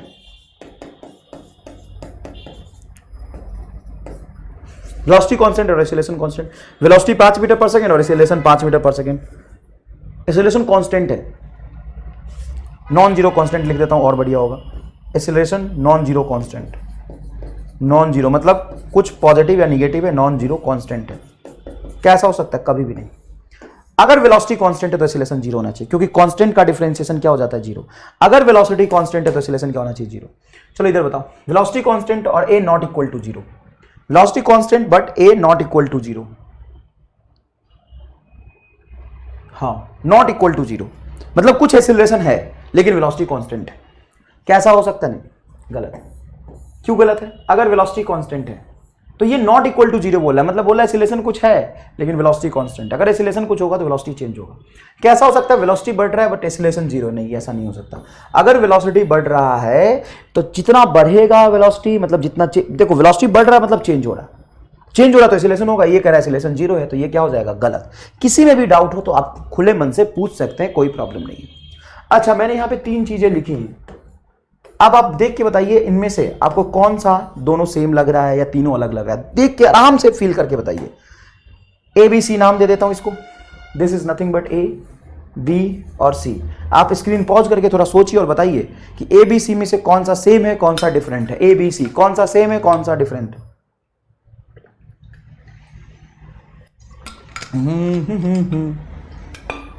कौन सा सेम है कौन सा डिफरेंट है? कमेंट कर दिया। अब सुनो, तीनों अलग है, all are different. Sir how? तो देखो यहां पे मैंने वेलोसिटी वेक्टर को डिफरेंशिएट किया, तो ये नथिंग बट एक्सीलरेशन, ये एक्सीलरेशन है।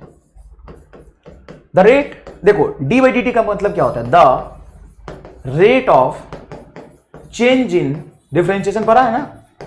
अब मत बोल देना डिफरेंशिएशन नहीं पढ़ा है। The rate of change in velocity with respect to time, with respect to time. Feel करो इस बात को कि d बाई डी टी जिसके पीछे लगाऊंगा उसमें चेंज निकालेगा। तो d बाई डी टी को हम क्या कहते हैं? सिर्फ d बाई डी टी को क्या कहते हैं बताओ? सिर्फ d बाई डी टी को क्या कहते हैं? द रेट ऑफ चेंज इन बक्सा विथ रिस्पेक्ट टू टाइम, यही तो कहेंगे। ये बेटा ये इसको हम क्या कहते हैं? द रेट ऑफ चेंज इन बक्सा विथ रिस्पेक्ट टू टाइम। इसमें एमआर रखूंगा तो rate of change in MR, इसमें रामलाल रखूंगा रेट ऑफ चेंज इन रामलाल। तो ये क्या बताएगा? रेट ऑफ चेंज इन ये वाला क्वांटिटी, ये v के ऊपर डैश लगा है, एरो लगा है, तो क्या होगा? वेक्टर होगा। तो rate of change in velocity with respect to time.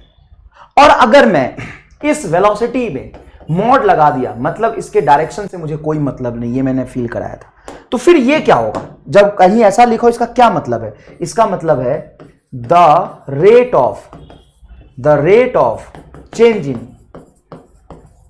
In magnitude of velocity.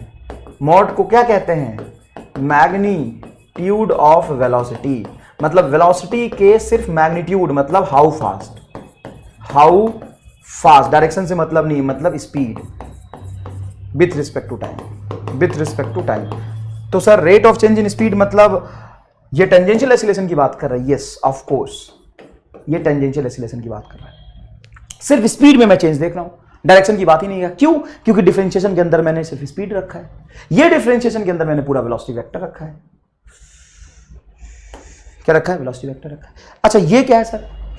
ये क्या है, इसको समझो क्या है। तो बताओ DV vector by D T क्या होगा? The rate of change in the, अंदर वाले को लिख रहा हूं, बस इस वाले टर्म को लिख रहा हूं मैं, इस वाले टर्म को लिख रहा हूं। बताओ क्या होगा ये वाला term? The rate of change in velocity, change in velocity, the rate of change in velocity होगा सर। अच्छा, और दोनों तरफ मॉड लगाए तो मॉड लगा दे, तो मतलब rate of change in velocity को क्या कहते हैं? Acceleration, sorry acceleration. Rate of change in velocity को क्या कहते हैं? एसिलरेशन। और बाहर से मॉड लगा दिया, मतलब मैग्नीट्यूड ऑफ एसिलरेशन। ये एसिलरेशन का सिर्फ क्या है? मैग्नीट्यूड। आपको एकदम सुप्रीम लेवल पे पढ़ा दिया। अगर 2-4% यहाँ पे ना समझ में आए तो घबराना मत बेटा, एकदम सुप्रीम लेवल सब समझा दिया तुम्हें, अब सवाल फंसेंगे नहीं तुम्हारे, घबराना मत। 2-4 बार प्रैक्टिस करोगे समझ आ जाएगा। मैं फिर से समझाता हूं, देखो बेटा मैं फिर से समझाता हूं। देख, अगर कहीं ऐसा लिखा हो ना पूरा का पूरा वी वेक्टर रख दिया, तो इसी को हम कहते हैं acceleration rate of change in velocity. इसी को हम कहते हैं acceleration rate of change in velocity with respect to time. और मैं क्या कह रहा हूं कि यहां पे मैं मोड लगा रहा हूं, लेकिन मोड किस में लगा रहा हूं? मैंने पहले वेलोसिटी को डिफरेंशिएट कर लिया और बाहर मोड लगाया, मतलब इधर मोड लगाया तो यहां पे देखो तो इस तरफ मोड लगा तो इधर भी मोड लग जाएगा। तो ये है आपका एक्सीलरेशन और ये है मैग्नीट्यूड ऑफ एक्सीलरेशन। लेकिन मैं यहां पे डिफरेंशिएट ही नहीं कर रहा एक्सीलरेशन को, मैं तो मैग्नीट्यूड ऑफ वेलोसिटी को डिफरेंशिएट कर रहा। तो इसी को कहते हैं टेंजेंशियल एक्सीलरेशन। इसी को क्या कहते हैं? Tangential acceleration. तो ये है तुम्हारा tangential acceleration, rate of change in speed. इसको बोलोगे the rate of change in speed, velocity के सिर्फ मैग्नीट्यूड को डिफरेंशिएट किया। बहुत सिंपल है, बहुत सिंपल है। मान लो पूरा का पूरा वेलोसिटी वेक्टर को डिफरेंशिएट कर दिया तो ये एक्सीलरेशन होगा। अच्छा, दोनों तरफ मैं मॉड ले लूं, दोनों तरफ डंडा लगा दूं, दोनों तरफ देखो मैंने एज इट इज रखा, दोनों तरफ डंडा लगा दिया, तो DV vector by D T, और इधर हो गया एक्सीलरेशन वेक्टर का मॉड। तो इसी को मैग्नीट्यूड ऑफ एक्सीलरेशन बोलेंगे। लेकिन मैं मॉड बाहर नहीं लगाया, मैं डिफरेंशिएशन के अंदर जो डाल रहा हूं वो वेलोसिटी नहीं डाल रहा हूं, स्पीड डाल रहा हूं। तो ये rate of change in speed हो जाएगा, टेंजेंशियल एक्सीलरेशन हो जाएगा। फील आया क्या इस बात का? चलो ठीक है, चलो ठीक है। तो ये था, अभी और पढ़ना है एक्सीलरेशन के बारे में, चिंता मत कर। अभी रुक जा। ये था basic fundamental concept of acceleration, basic and fundamental concept of acceleration. Clear है बेटा? अब आगे चलते हैं। सर आगे जब हम सवाल सॉल्व करेंगे तो सवाल सॉल्व काइनेमेटिक्स के आप करते हैं, तो काइनेमेटिक्स एक ऐसा सेक्शन है जिसके लिए मैं एक छोटा सा कोटेशन बनाया हुआ है। फॉर्मूले हैं कम लेकिन सवाल में है दम। अब पूरे काइनेमेटिक्स में कितने फॉर्मूले हैं? 5-6। सिंपल डिफरेंशिएशन का, वेलोसिटी का डिफरेंशिएशन एक्सीलरेशन, और पोजीशन का डिफरेंशिएशन वेलोसिटी, और उधर 3 इक्वेशन ऑफ मोशन, बस। और कहां फॉर्मूला है? तो ये जो 1D 2D laws of motion, rotation, ये मैकेनिक्स का जो फर्स्ट पार्ट है, या यूं कहूं 11th का फर्स्ट सेक्शन, इसमें फॉर्मूले में है, फॉर्मूले हैं कम बट क्वेश्चन में होता है दम। तो उससे फॉर्मूले से नहीं होगा, आपको कंसेप्ट बहुत समझना पड़ेगा फॉर्मूले का, और तब सवाल जब सॉल्व करोगे तो उसके अकॉर्डिंग आपको फॉर्मूले को बहुत सोच समझ के अप्लाई करना होगा। और जब आप सेकेंड पार्ट में जाओगे, 11th का अगला आधा हिस्सा, या यूं कहूं मैकेनिक्स सेकंड, जैसे ग्रेविटेशन, सॉलिड फ्लूइड, तो थोड़ा सा बेटा रुकना और फील करना, मजा आ जाए तो बता देना।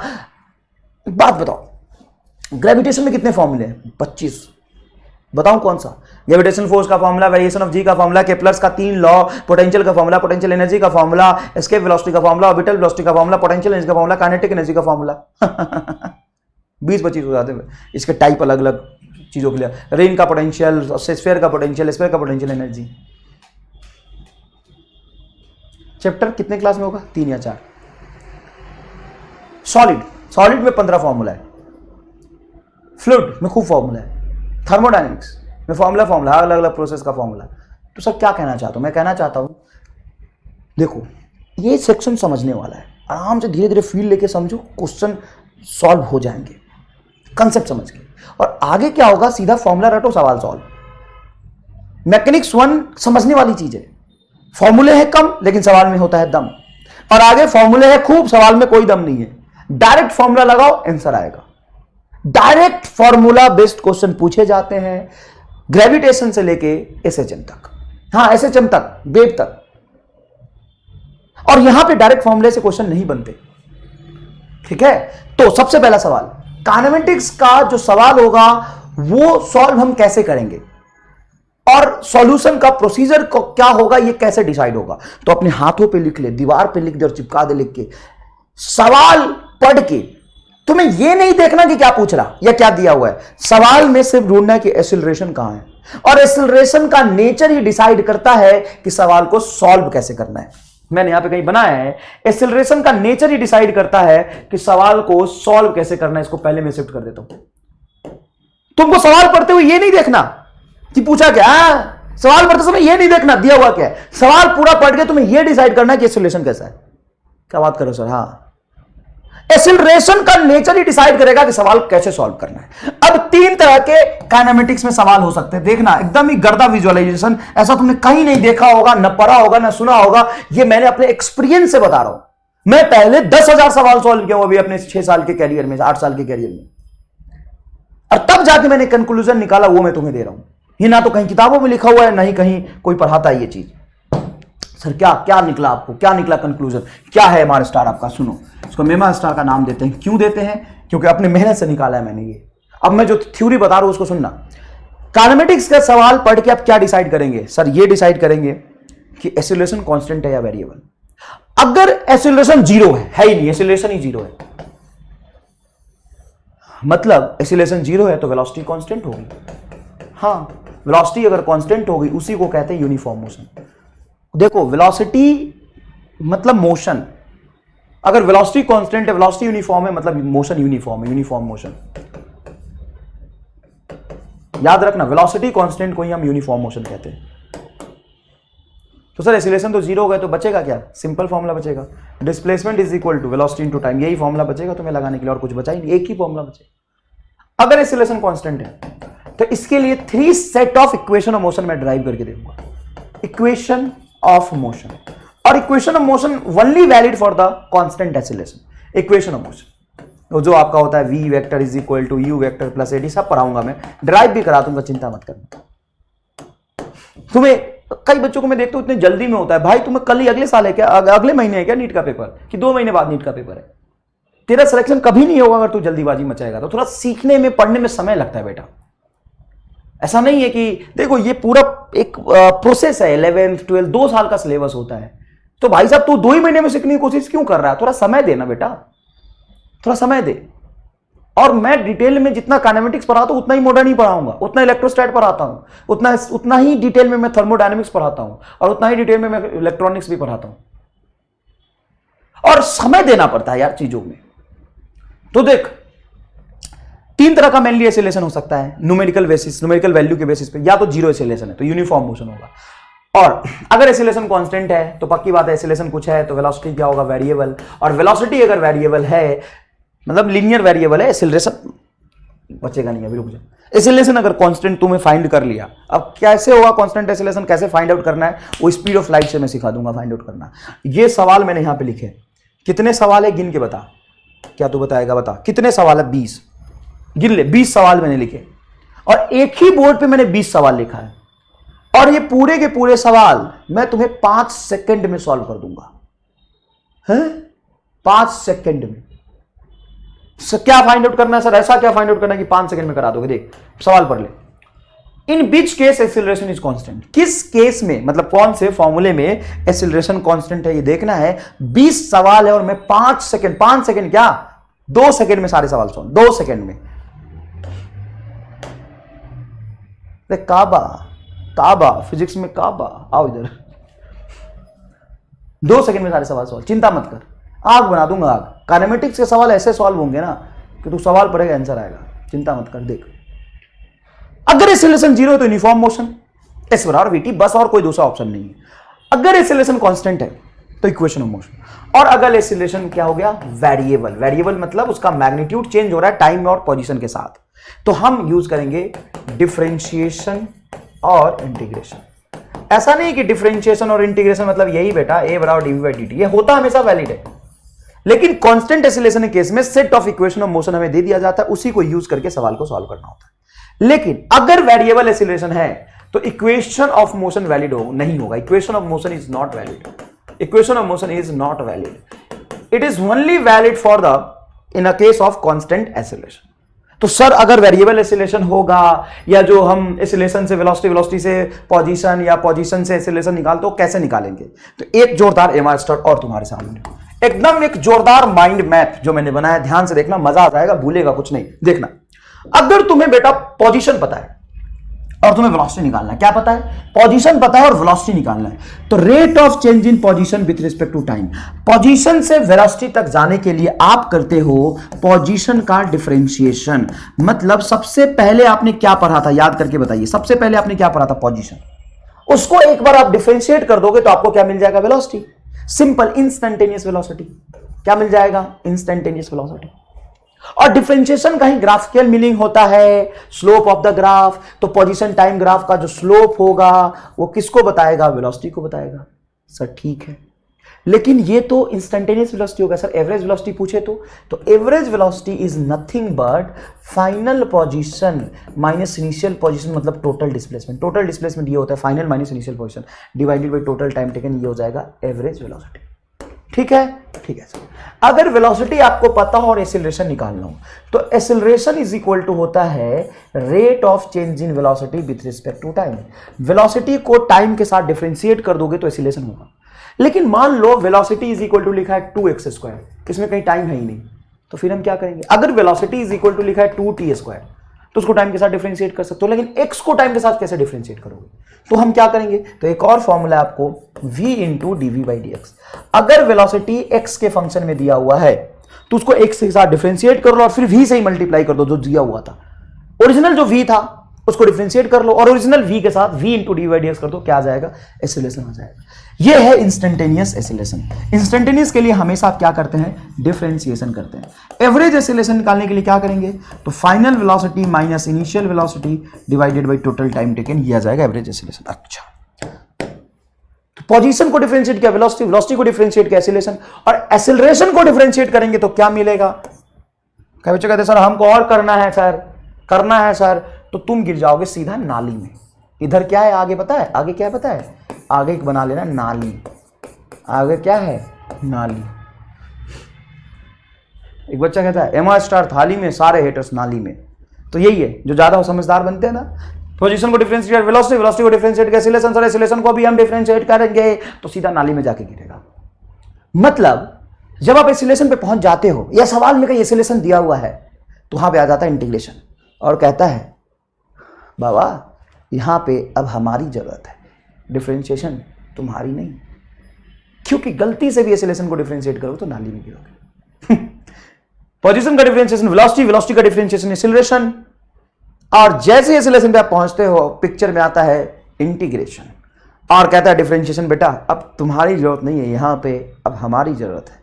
कैसे जरूरत है? देखो देखो, अगर मुझे एक्सीलरेशन दिया हुआ है और वेलोसिटी पूछ रहा है तो उसको डिफरेंशिएट नहीं करेंगे, डिफरेंशिएशन करेंगे एक्सीलरेशन का तो सीधा नाली में गिरेंगे।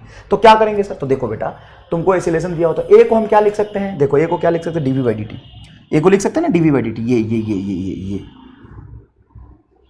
ये वाला, ये वाला। अब एक काम करते हैं, dt को उठा के इधर ले जाते हैं। सर ऐसे ले जा सकते हैं? हाँ, इस dt को उठा के यहां चिपका देते हैं तो क्या होगा बोलो? तो सर ये dt को यहां चिपका दोगे तो a इंटू dt हो जाएगा। यस, इज इक्वल टू इधर क्या बचेगा? dv। अब दोनों तरफ इंटीग्रेशन का साइन लगा दो, ऐसा वाला। ठीक है सर, लगा दिया। अब क्या होगा कि एक्सीलरेशन का इंटीग्रेशन कर दोगे टाइम के रिस्पेक्ट में, यही तो है टाइम, कुछ t1 से t2 के बीच में। तो एक्सीलरेशन का इंटीग्रेशन कर दोगे आप टाइम के रिस्पेक्ट में, इंटीग्रेशन का एक्सीलरेशन किसके रिस्पेक्ट में कर दोगे? टाइम के रिस्पेक्ट में। तो इधर क्या मिलेगा?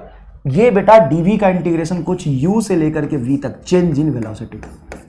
तो यहां पे एक फील लेने वाली बात है, बच्चे इसको गलत याद रख लेते हैं, कहते हैं वेलोसिटी का डिफरेंशिएशन एक्सीलरेशन और एक्सीलरेशन का इंटीग्रेशन वेलोसिटी। नहीं सर, ऐसा क्यों नहीं? क्योंकि डिफरेंशिएशन एक इंस्टेंट पे होता है, तो वेलोसिटी का डिफरेंशिएशन इंस्टेंटेनियस एक्सीलरेशन होगा, लेकिन एक्सीलरेशन का इंटीग्रेशन कर दो तो इंटीग्रेशन एक लिमिट में होता है।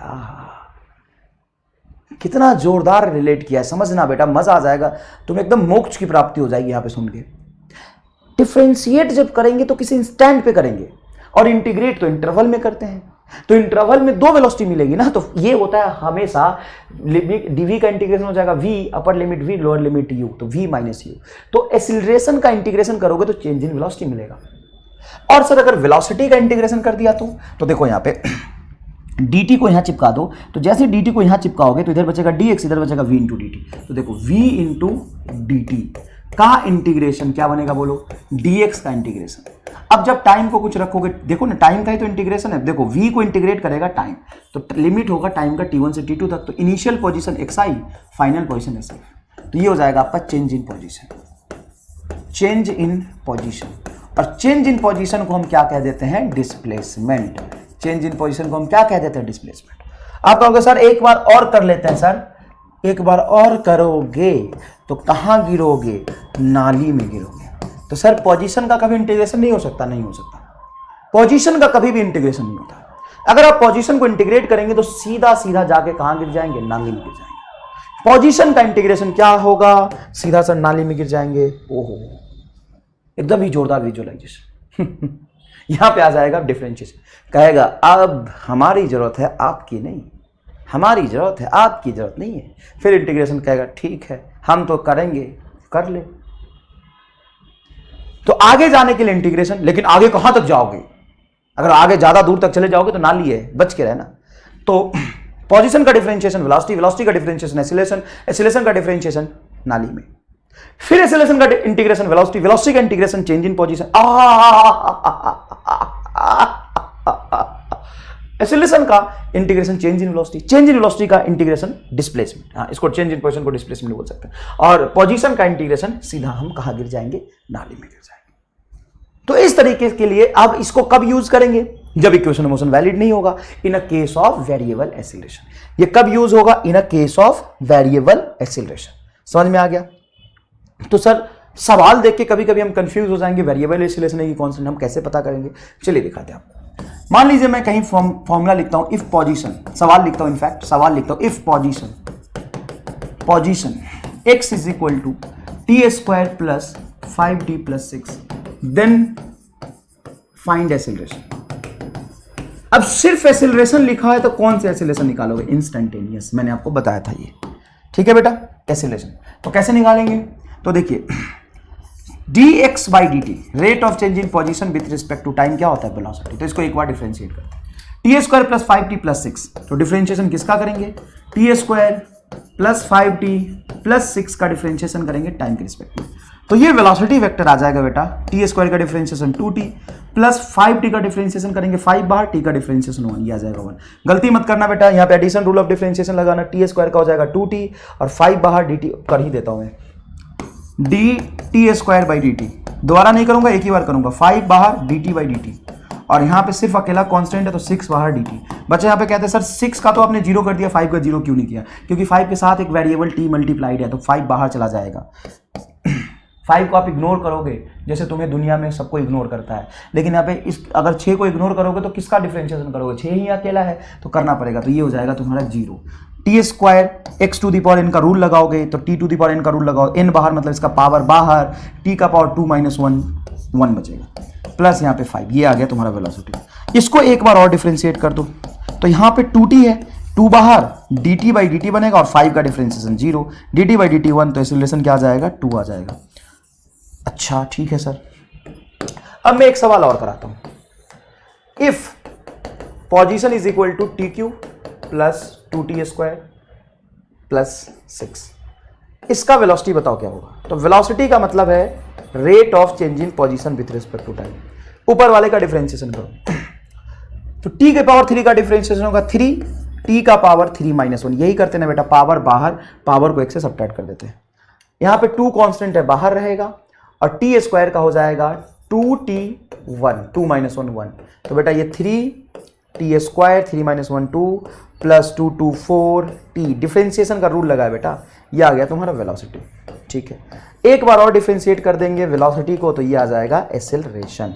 तो चलो 3t स्क्वायर में से 3 बाहर, यस सर 3 बाहर, 3 बाहर, यस सर 3 बाहर, t स्क्वायर का क्या होगा 2t, t स्क्वायर का क्या होगा 2t, प्लस 4 बाहर और t का करेंगे dt बाई dt, तो ये हो जाएगा 1, तो ये आ जाएगा आपका 6t प्लस 1। आप खुद से कर लीजिए डिफरेंशिएशन, मैंने 50 बार अच्छे से सिखाया। ठीक है, अब यहां पे एक छोटी सी चीज मैं आपको कहना चाहता हूं, इस सवाल को और इस सवाल को ध्यान से देखो। इस सवाल में पोजीशन के फॉर्मूले में टाइम का पावर मैक्सिमम 2 था, ठीक है, और यहां पे पोजीशन के फॉर्मूले में टाइम का पावर मैक्सिमम 3 था। तो मैक्सिमम वो 3 था। जब मैंने डिफरेंशिएट किया तो ये 3 बाहर आ गया, इसका पावर हो गया 2, और फिर मैंने एक बार डिफरेंशिएट किया तो 2 बाहर आ गया, इसका पावर 1 रह गया। तो यहां पे एक्सेलरेशन इज इक्वल टू आ रहा है 60। मतलब टाइम की वैल्यू अलग अलग रखूंगा तो एक्सेलरेशन अलग अलग आ जाएगा, मतलब ये वेरिएबल एक्सेलरेशन है। क्या है ये? Variable acceleration. अच्छा, मतलब एक्सेलरेशन में अगर टाइम दिखे गया, अरे भाई यहां पे टी को 0 रख दोगे तो एक्सेलरेशन 1 आएगा, टी को 1 रखोगे 2 रखोगे, टी पे डिपेंड कर रहा ना, टाइम पे डिपेंड कर रहा। और यहां पे देखोगे तो यहां पे 2 आएगा, यहां पे टाइम है ही नहीं, तो ये कांस्टेंट एक्सेलरेशन आ जाएगा। कांस्टेंट एक्सेलरेशन मतलब क्या है? यूनिफॉर्म, मतलब कांस्टेंट, फिक्स्ड। ये फिक्स्ड एक्सेलरेशन है 2 मीटर पर सेकंड स्क्वायर, और वो क्या है? 60 + 1।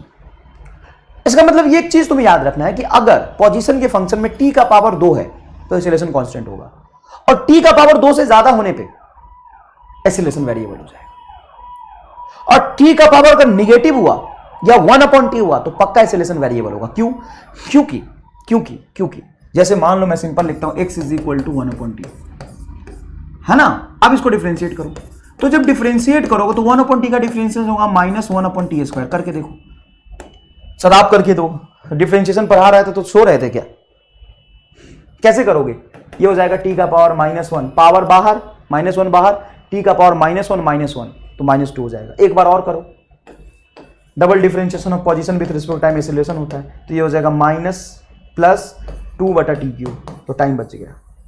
अच्छा, और सर अगर पोजीशन के फॉर्मूले में t का पावर 1 ही हो तो एक्सेलरेशन 0 आ जाएगा, क्योंकि एक बार डिफरेंशिएट करोगे तो जैसे मान लो कि ये 4t, तो एक बार डिफरेंशिएट करोगे तो dt का dt/dt क्या हो जाएगा? 1, 4 बचेगा, वेलोसिटी 4, और 4 का डिफरेंशिएशन करोगे तो एक्सेलरेशन क्या हो जाएगा? 0।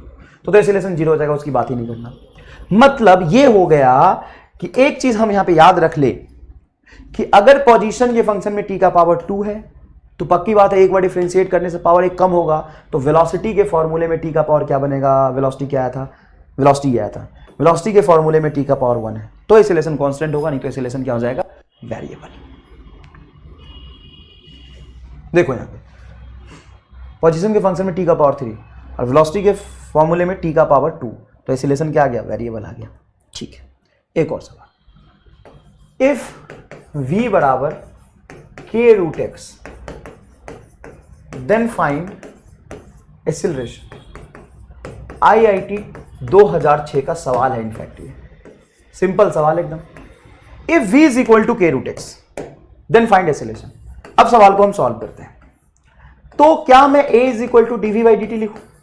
नहीं होगा सॉल्व, क्योंकि x को मैं t से डिफरेंशिएट करूंगा तो फिर उधर गड़बड़ हो जाएगा, फिर v के टर्म्स आंसर आ जाएगा, फिर x ही रह जाएगा, नहीं हो पाएगा। जब देखो वेलोसिटी टाइम पे डिपेंड कर रहा हो तो उसको t से डिफरेंशिएट करो, कोई बुराई नहीं। जैसे मैं वेलोसिटी दे दूं k√t, तो करो ना dv/dt करो, वेलोसिटी की जगह पे रख दो k√t, t का डिफरेंशिएशन t करा देगा। लेकिन यहां पे v x पे डिपेंड कर रहा है, तो आप लिखोगे a = v × dv/dx। ये formula, sorry dx, v = dv/dx। अब v क्या है बताओ? सर v है k√x, तो एग्जैक्टली v की वैल्यू k√x यहां पे दोनों जगह पे रख दो। तो a = आएगा, v के जगह पे क्या रखेंगे? k√x, और यहां पे v के जगह पे क्या रखेंगे? k√x का डिफरेंशिएशन x के रिस्पेक्ट में। k कांस्टेंट है, बाहर आ जाएगा। हाँ सर बिल्कुल बाहर आ जाएगा, तो k क्या हो जाएगा? k²। k कांस्टेंट है, k√x तो ये बाहर ही था। हाँ, अब डिफरेंशिएशन सिर्फ होगा √x का विथ रिस्पेक्ट टू x। ठीक है, √x मतलब x का पावर हाफ, √x मतलब x का पावर हाफ।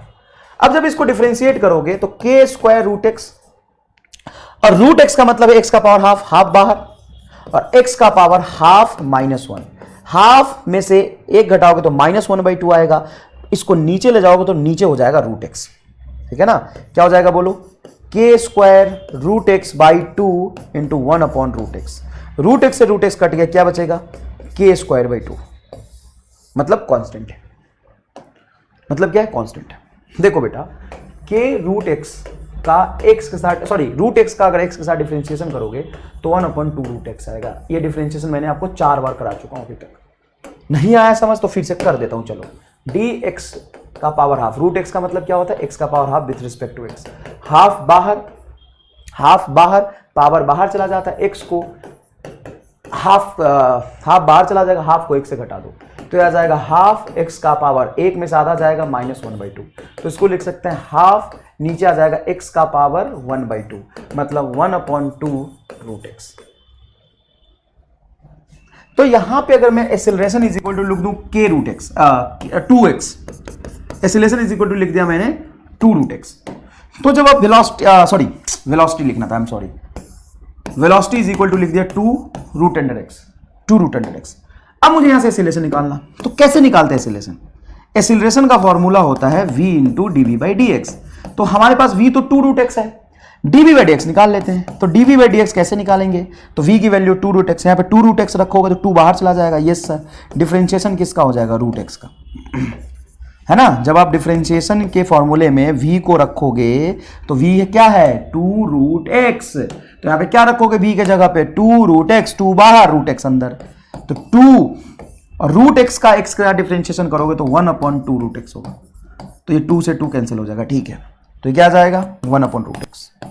तो dv बाई डी एक्स क्या आ गया? 1/रूट एक्स। अब वैल्यू रख दो, v कितना है? देखो ना यहाँ पे v कितना है? v है 2 root x. Directly v put करते तो v है 2 रूट into dv by D x. तो dv बाई डी एक्स 1/रूट एक्स है, तो इससे कट जाएगा। और ये सिर्फ रूट एक्स के केस में ही एक्सीलरेशन कांस्टेंट आ पाएगा, नहीं तो कोई भी x की वैल्यू रख दो। जय में तुम x रखते तो x रखते तो ये हो गया, मान लो कि v बराबर 2x है। एग्जाम्पल बता रहा हूं मैं, v बराबर 2x है। अगर v बराबर 2x है तो a बराबर होता है v into D by D x. v की वैल्यू क्या है? 2x। और यहां पे डिफरेंशिएशन के लिए 2x रखो, 2 बाहर, और x का डिफरेंस x के रिस्पेक्ट में 2, तो क्या आ जाएगा? बोलो 4x। मतलब एक्सेलरेशन पोजीशन पे डिपेंड रहा, अलग अलग पोजीशन पे अलग अलग एक्सेलरेशन आएगा। सर तो क्या कहना चाहते हो? मैं कहना यह चाहता हूं कि सवाल देख के तुम्हें कांस्टेंट एक्सेलरेशन फील करना आना चाहिए। और कांस्टेंट एक्सेलरेशन सिर्फ 3 ही केस में हो सकता है। एक्सेलरेशन के फॉर्मूले में टाइम का पावर मैक्सिमम 2, और वेलोसिटी के फॉर्मूले में टाइम का पावर 1, और वेलोसिटी अगर x के टर्म्स में दिया है तो रूट एक्स, तभी एक्सेलरेशन कांस्टेंट होगा। नहीं तो एक्सेलरेशन क्या हो जाएगा? वेरिएबल। अब ये इतने सारे सवाल, अब मुझे देख के बताना है कौन से केस में एक्सेलरेशन कांस्टेंट है, कौन से केस में वेरिएबल है। देखो इसमें एक्सेलरेशन कांस्टेंट है क्योंकि t का पावर क्या है? 2। 1/t², 4 बार डिफरेंशिएशन करोगे टाइम गायब नहीं होगा। अब देखो x is equal to e का पावर t²। तो बच्चा कहता है कि सर एक बात बताओ, आपने बोला था पोजीशन के फंक्शन में t का पावर 2 होता है तो एक्सेलरेशन कांस्टेंट हो जाता है। बेटा t का पावर 2 सिंपल अलजेब्रिक फॉर्मूला होना चाहिए, एक्सपोनेंशियल का डिफरेंशिएशन हम करते हैं। चलो मान लो मैंने लिखा यहाँ पे x is equal to e का पावर t, तो e के पावर t का डिफरेंशिएशन e का पावर t, e के पावर t का डिफरेंशिएशन एक बार और e का पावर t, e के पावर t को जितनी बार डिफरेंशिएट करोगे टाइम के साथ e का पावर t रहेगा। तो एक्सेलरेशन भी टाइम पे डिपेंड करेगा, इसमें एक्सेलरेशन वेरिएबल आएगा। देखो x t³ है, एक्सेलरेशन वेरिएबल होगा। sin t का डिफरेंशिएशन cos t का sin t का cos t का sin t का cos t, मतलब इसमें कहां एक्सेलरेशन कांस्टेंट आ पाएगा? एक्सेलरेशन वेरिएबल है। तो अगर एक्सेलरेशन sin t के फंक्शन में दिया हो, cos t के फंक्शन में दिया हो, नहीं x sin t दिया हो, तो तुम लॉजिकली सोचो ना, sin t का डिफरेंशिएशन cos t का, फिर sin t, अरे बीच में माइनस आ जाएगा, मैं समझ रहा हूं, लेकिन ये t तो बचा ही रहेगा ना, चाहे जितनी बार डिफरेंशिएट कर लो। पोजीशन का डिफरेंशिएशन, वेलोसिटी का एक्सेलरेशन, तो 2 बार डिफरेंशिएट करने पे टाइम अगर रह रहा है तो एक्सेलरेशन आ जाएगा। 2 बार डिफरेंशिएशन करूंगा पोजीशन को तो एक्सेलरेशन वेरिएबल होगा। xt, तो xt कांस्टेंट, तो x बराबर 1/t, एक्सेलरेशन कांस्टेंट नहीं होगा, एक्सेलरेशन वेरिएबल होगा। इसमें एक्सेलरेशन वेरिएबल होगा, t का पावर हाफ है करके देख लो। इसमें एक्सेलरेशन वेरिएबल होगा, इसमें एक्सेलरेशन कांस्टेंट होगा, इसमें वेरिएबल होगा, इसमें वेरिएबल होगा, इसमें वेरिएबल होगा, इसमें वेरिएबल होगा, इसमें कांस्टेंट होगा, इसमें वेरिएबल होगा, इसमें वेरिएबल होगा। Acceleration is equal to 5x है, एक्सेलरेशन इज इक्वल टू 2 है, मतलब ये वेरिएबल एक्सेलरेशन है। देखो ना, एक्सेलरेशन के फॉर्मूले में टाइम है, अलग अलग टाइम पे अलग अलग एक्सेलरेशन है। एक्सेलरेशन के फॉर्मूले में टाइम है, वेरिएबल होगा। एक्सेलरेशन वेलोसिटी है v is equal to k sin x। हाँ, x के फंक्शन में एक ही चलेगा, ये वाला बस, x के फंक्शन में ये चलेगा, और ये 5 metre per second square acceleration constant है। बात खत्म। तो ऐसे सवाल देके आपको फील करने पड़ेंगे। अच्छा ये बात है क्या? हाँ देखो, कई बार मैं ऐसा सवाल दिया होता है, बच्चा गलती करता है इसलिए मैं करा रहा हूं। a बराबर लिखा हुआ है 2x to the power half, then find velocity. तो क्या मैं ऐसे लिखा हुआ है ना, acceleration is equal to 2x दिया हुआ है, 2x दिया हुआ है, क्या मैं यहां पे third equation of motion use करके आंसर निकाल सकता हूं? a बराबर 2x दिया हुआ है, एक्सेलरेशन दे दिया हुआ 2x, और मेरे से वेलोसिटी पूछ रहा है, क्या मैं यहां पे इक्वेशन ऑफ मोशन ले सकता हूं? नहीं, क्यों? क्योंकि एक्सेलरेशन एक्स पे डिपेंड कर रहा है, वेरिएबल है, तो यहां पे मैं इक्वेशन ऑफ मोशन अप्लाई नहीं कर सकता हूं। इक्वेशन ऑफ मोशन कब अप्लाई होता है? इक्वेशन ऑफ मोशन कब अप्लाई होता है? इक्वेशन ऑफ मोशन कब अप्लाई होता है? जब एक्सेलरेशन कांस्टेंट दिया हो, 5 मीटर पर सेकंड स्क्वायर दिया हो, 3 मीटर पर सेकंड स्क्वायर दिया हो, तब वहां पे वैलिड होगा। ठीक है बेटा? ठीक है, आगे अब सवाल देखते हैं। ये है object is moving such that is position given as a function of time x is equal to alpha t square plus beta t plus gamma, then find initial velocity, initial acceleration and initial position. Initial velocity, initial acceleration, initial position. Initial का मतलब t is equal to 0 होता है।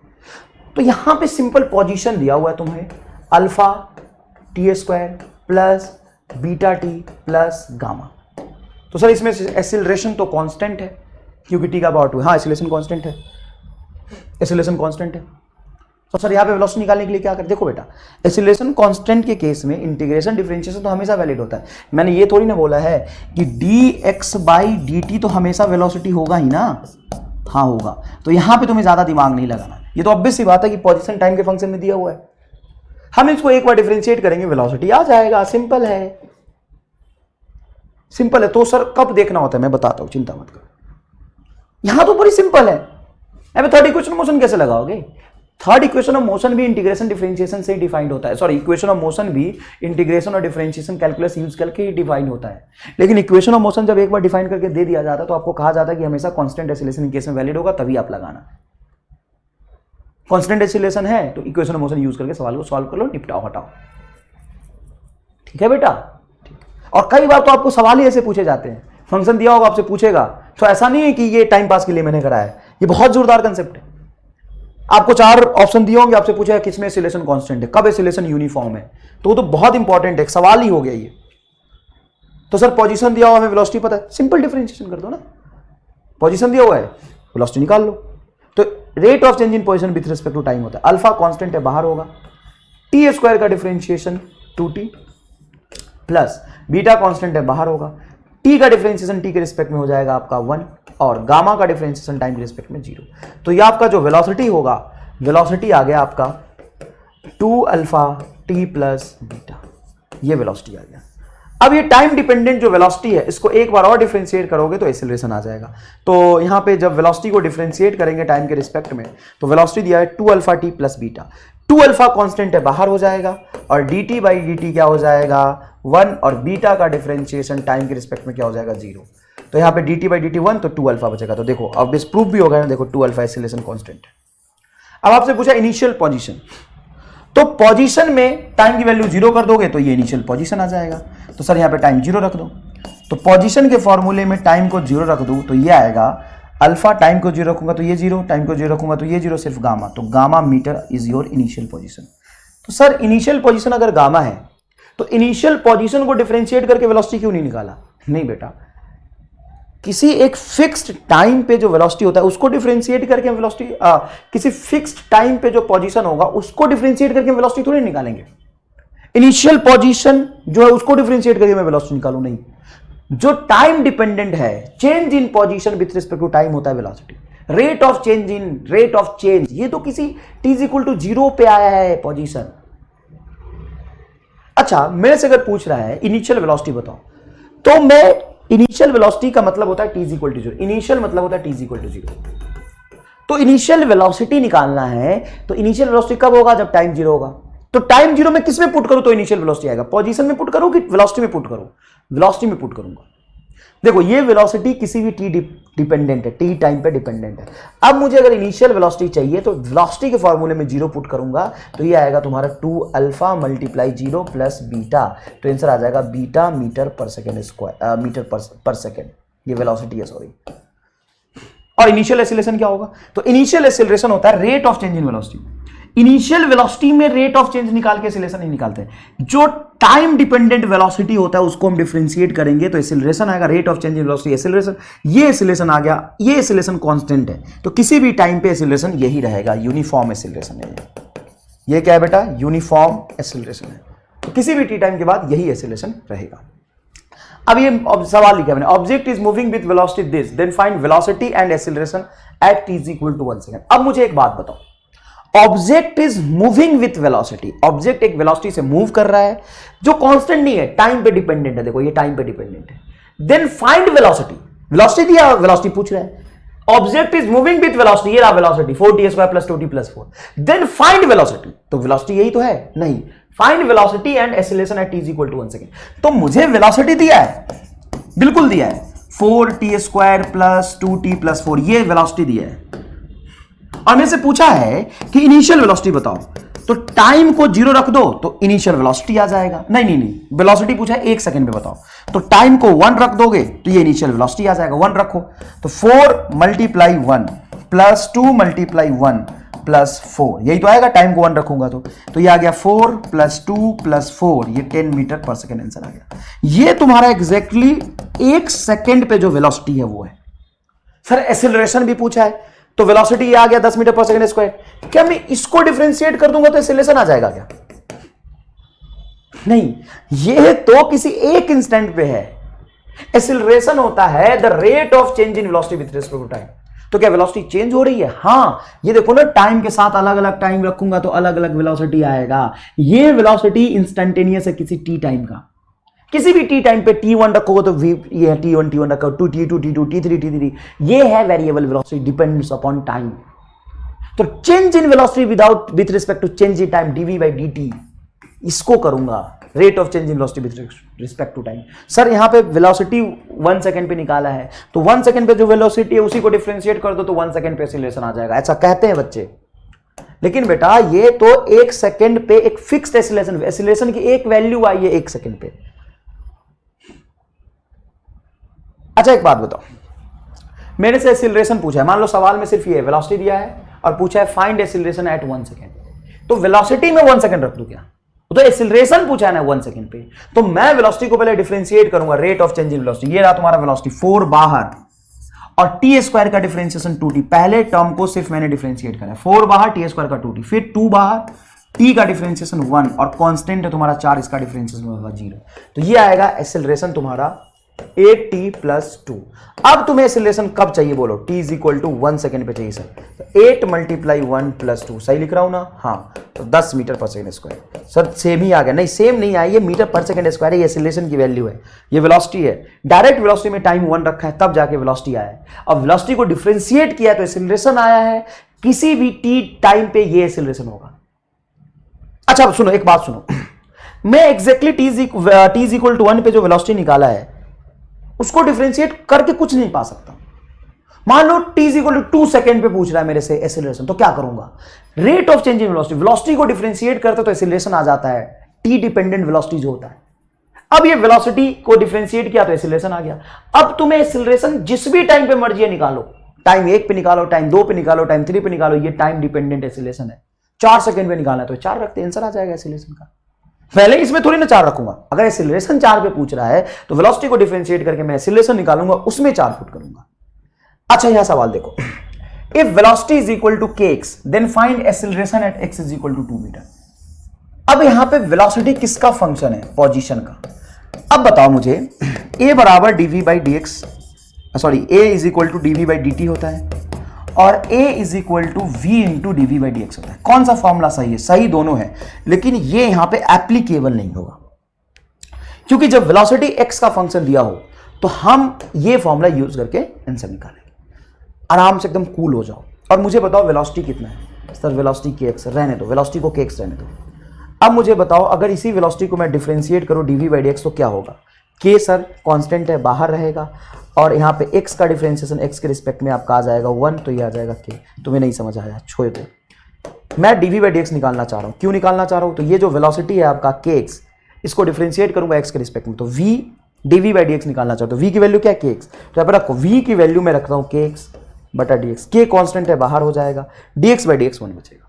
अब मुझे चाहिए acceleration. Acceleration बड़ा होता है v इंटू dv/dx। v वही जो मेन फॉर्मूला दिया v kx, देखो ये v बराबर kx, तो v के जगह पे एज इट इज मैं kx रखूंगा और dv/dx आया है k, तो ये आएगा k, ये आ गया एक्सीलरेशन। तो एक्सीलरेशन आ गया तुम्हारा k²x।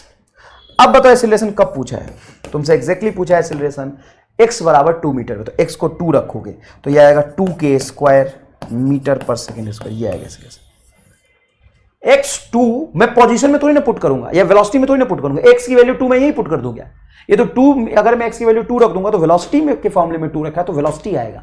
मुझे एक्सीलरेशन चाहिए तो मैं वेलोसिटी को डिफरेंशिएट करूंगा x के रिस्पेक्ट में और उसी वेलोसिटी से मल्टीप्लाई कर दूंगा तो ये एक्सीलरेशन आएगा। तो मैंने v लिख लिया, फॉर्मूले में क्या था kx और dv/dx निकाल ली यहाँ पे।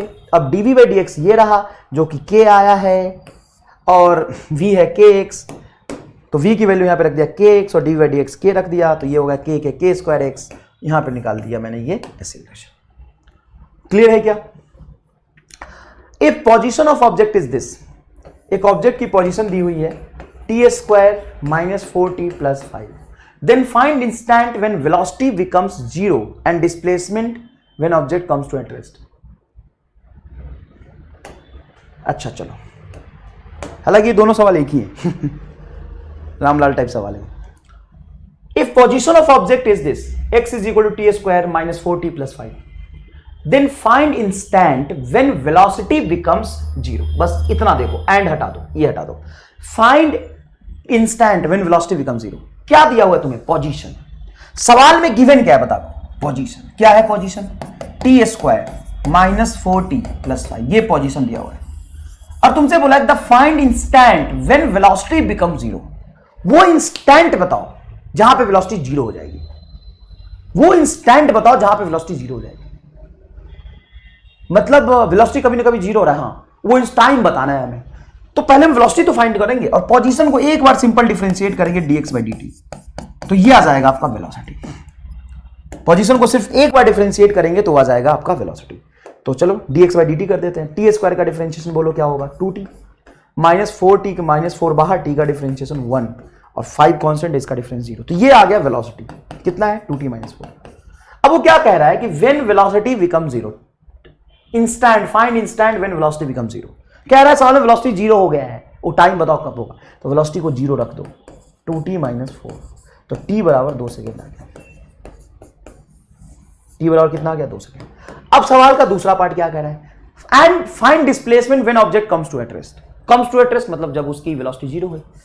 तो किसी t टाइम पे, सॉरी इनिशियल टाइम पे, मान लो उसका इनिशियल पोजीशन x है और t = 2 सेकेंड पे एग्जैक्टली उसका वेलोसिटी 0 हो गया। यहां पे मैं फाइनल पोजीशन देख लेता हूं।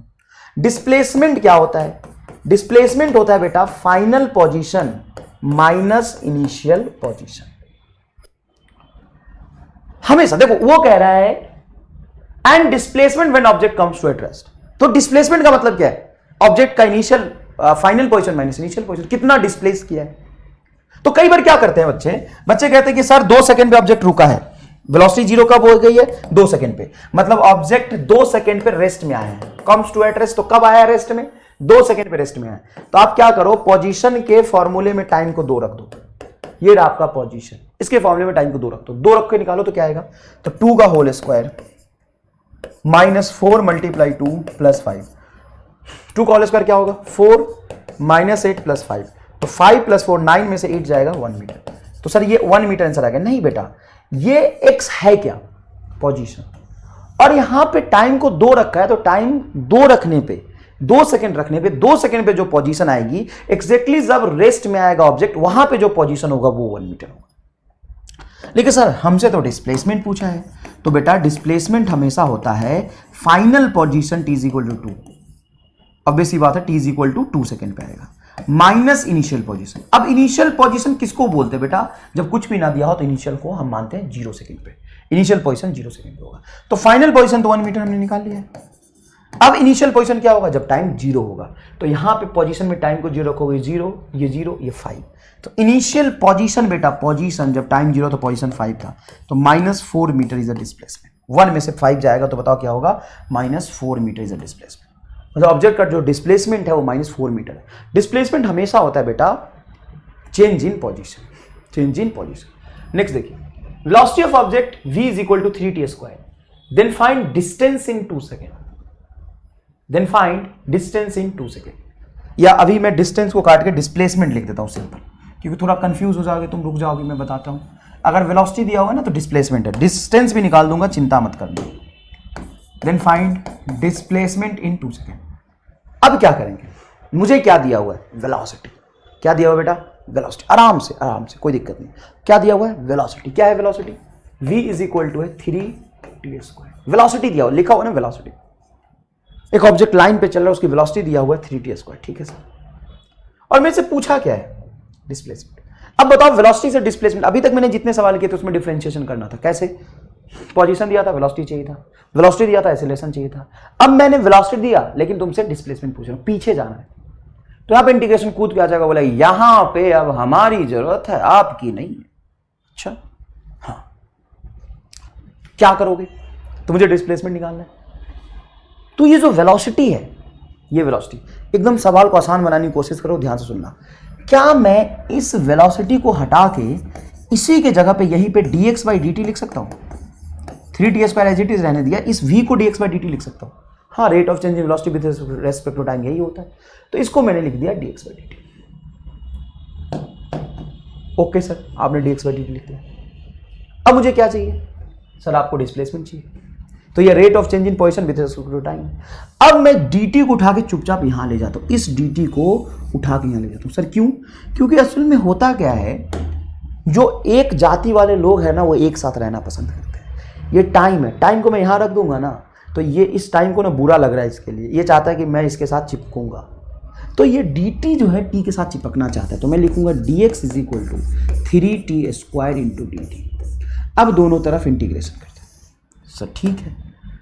अब तुमसे इन 2 सेकेंड पूछा है, मतलब 2 सेकेंड में, तो टाइम का इनिशियल लोगे 0 पे मान लो कुछ पोजीशन है xi, और 2 सेकेंड पे कुछ इसका फाइनल पोजीशन आएगा, तो dx का इंटीग्रेशन होगा x final minus initial position, ये आ जाएगा आपका displacement. Final position minus initial position displacement होता है।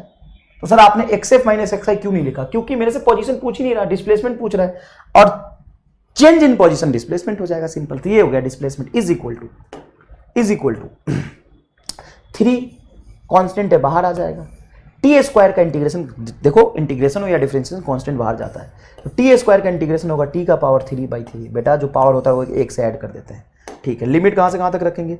0 से 2 तक। देखो 3 कांस्टेंट है, ये 3 से मल्टीप्लाई हो गया, कैंसिल हो जाएगा, डिवाइड हो गया, सॉरी कैंसिल हो जाएगा।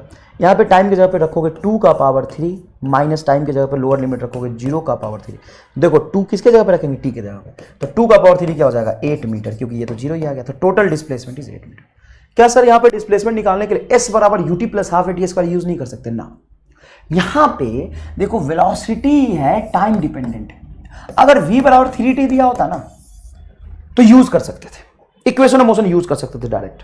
मैं भी सिखाऊंगा आपको, जो छोटे छोटे सवाल है, और छोटे छोटे क्या नीट में ऐसे सवाल आते। अगर v is equal to 3t दिया होता ना, तो मैं डायरेक्ट यहां पे बिना इंटीग्रेशन डिफरेंशिएशन किए हुए आपको मैं डिस्प्लेसमेंट निकाल देता। क्यों? क्योंकि सीधा एक्सीलरेशन आ जाएगा 3, और टाइम 0 रखोगे तो इनिशियल वेलोसिटी आ जाएगा 0, तो s बराबर ut प्लस हाफ at² लगा के डायरेक्ट आंसर निकाल सकते हैं। और एक्सीलरेशन कांस्टेंट तभी होगा जब v प्रोपोर्शनल टू क्या होगा? t होगा। मैं एक सवाल ऐसा भी कराऊंगा, चिंता मत करो। यहां पे v प्रोपोर्शनल टू t² है, तो पक्की बात है जो डिस्प्लेसमेंट होगा वो इंटीग्रेशन से ही आएगा। डिस्प्लेसमेंट किससे आएगा? इंटीग्रेशन से ही आएगा।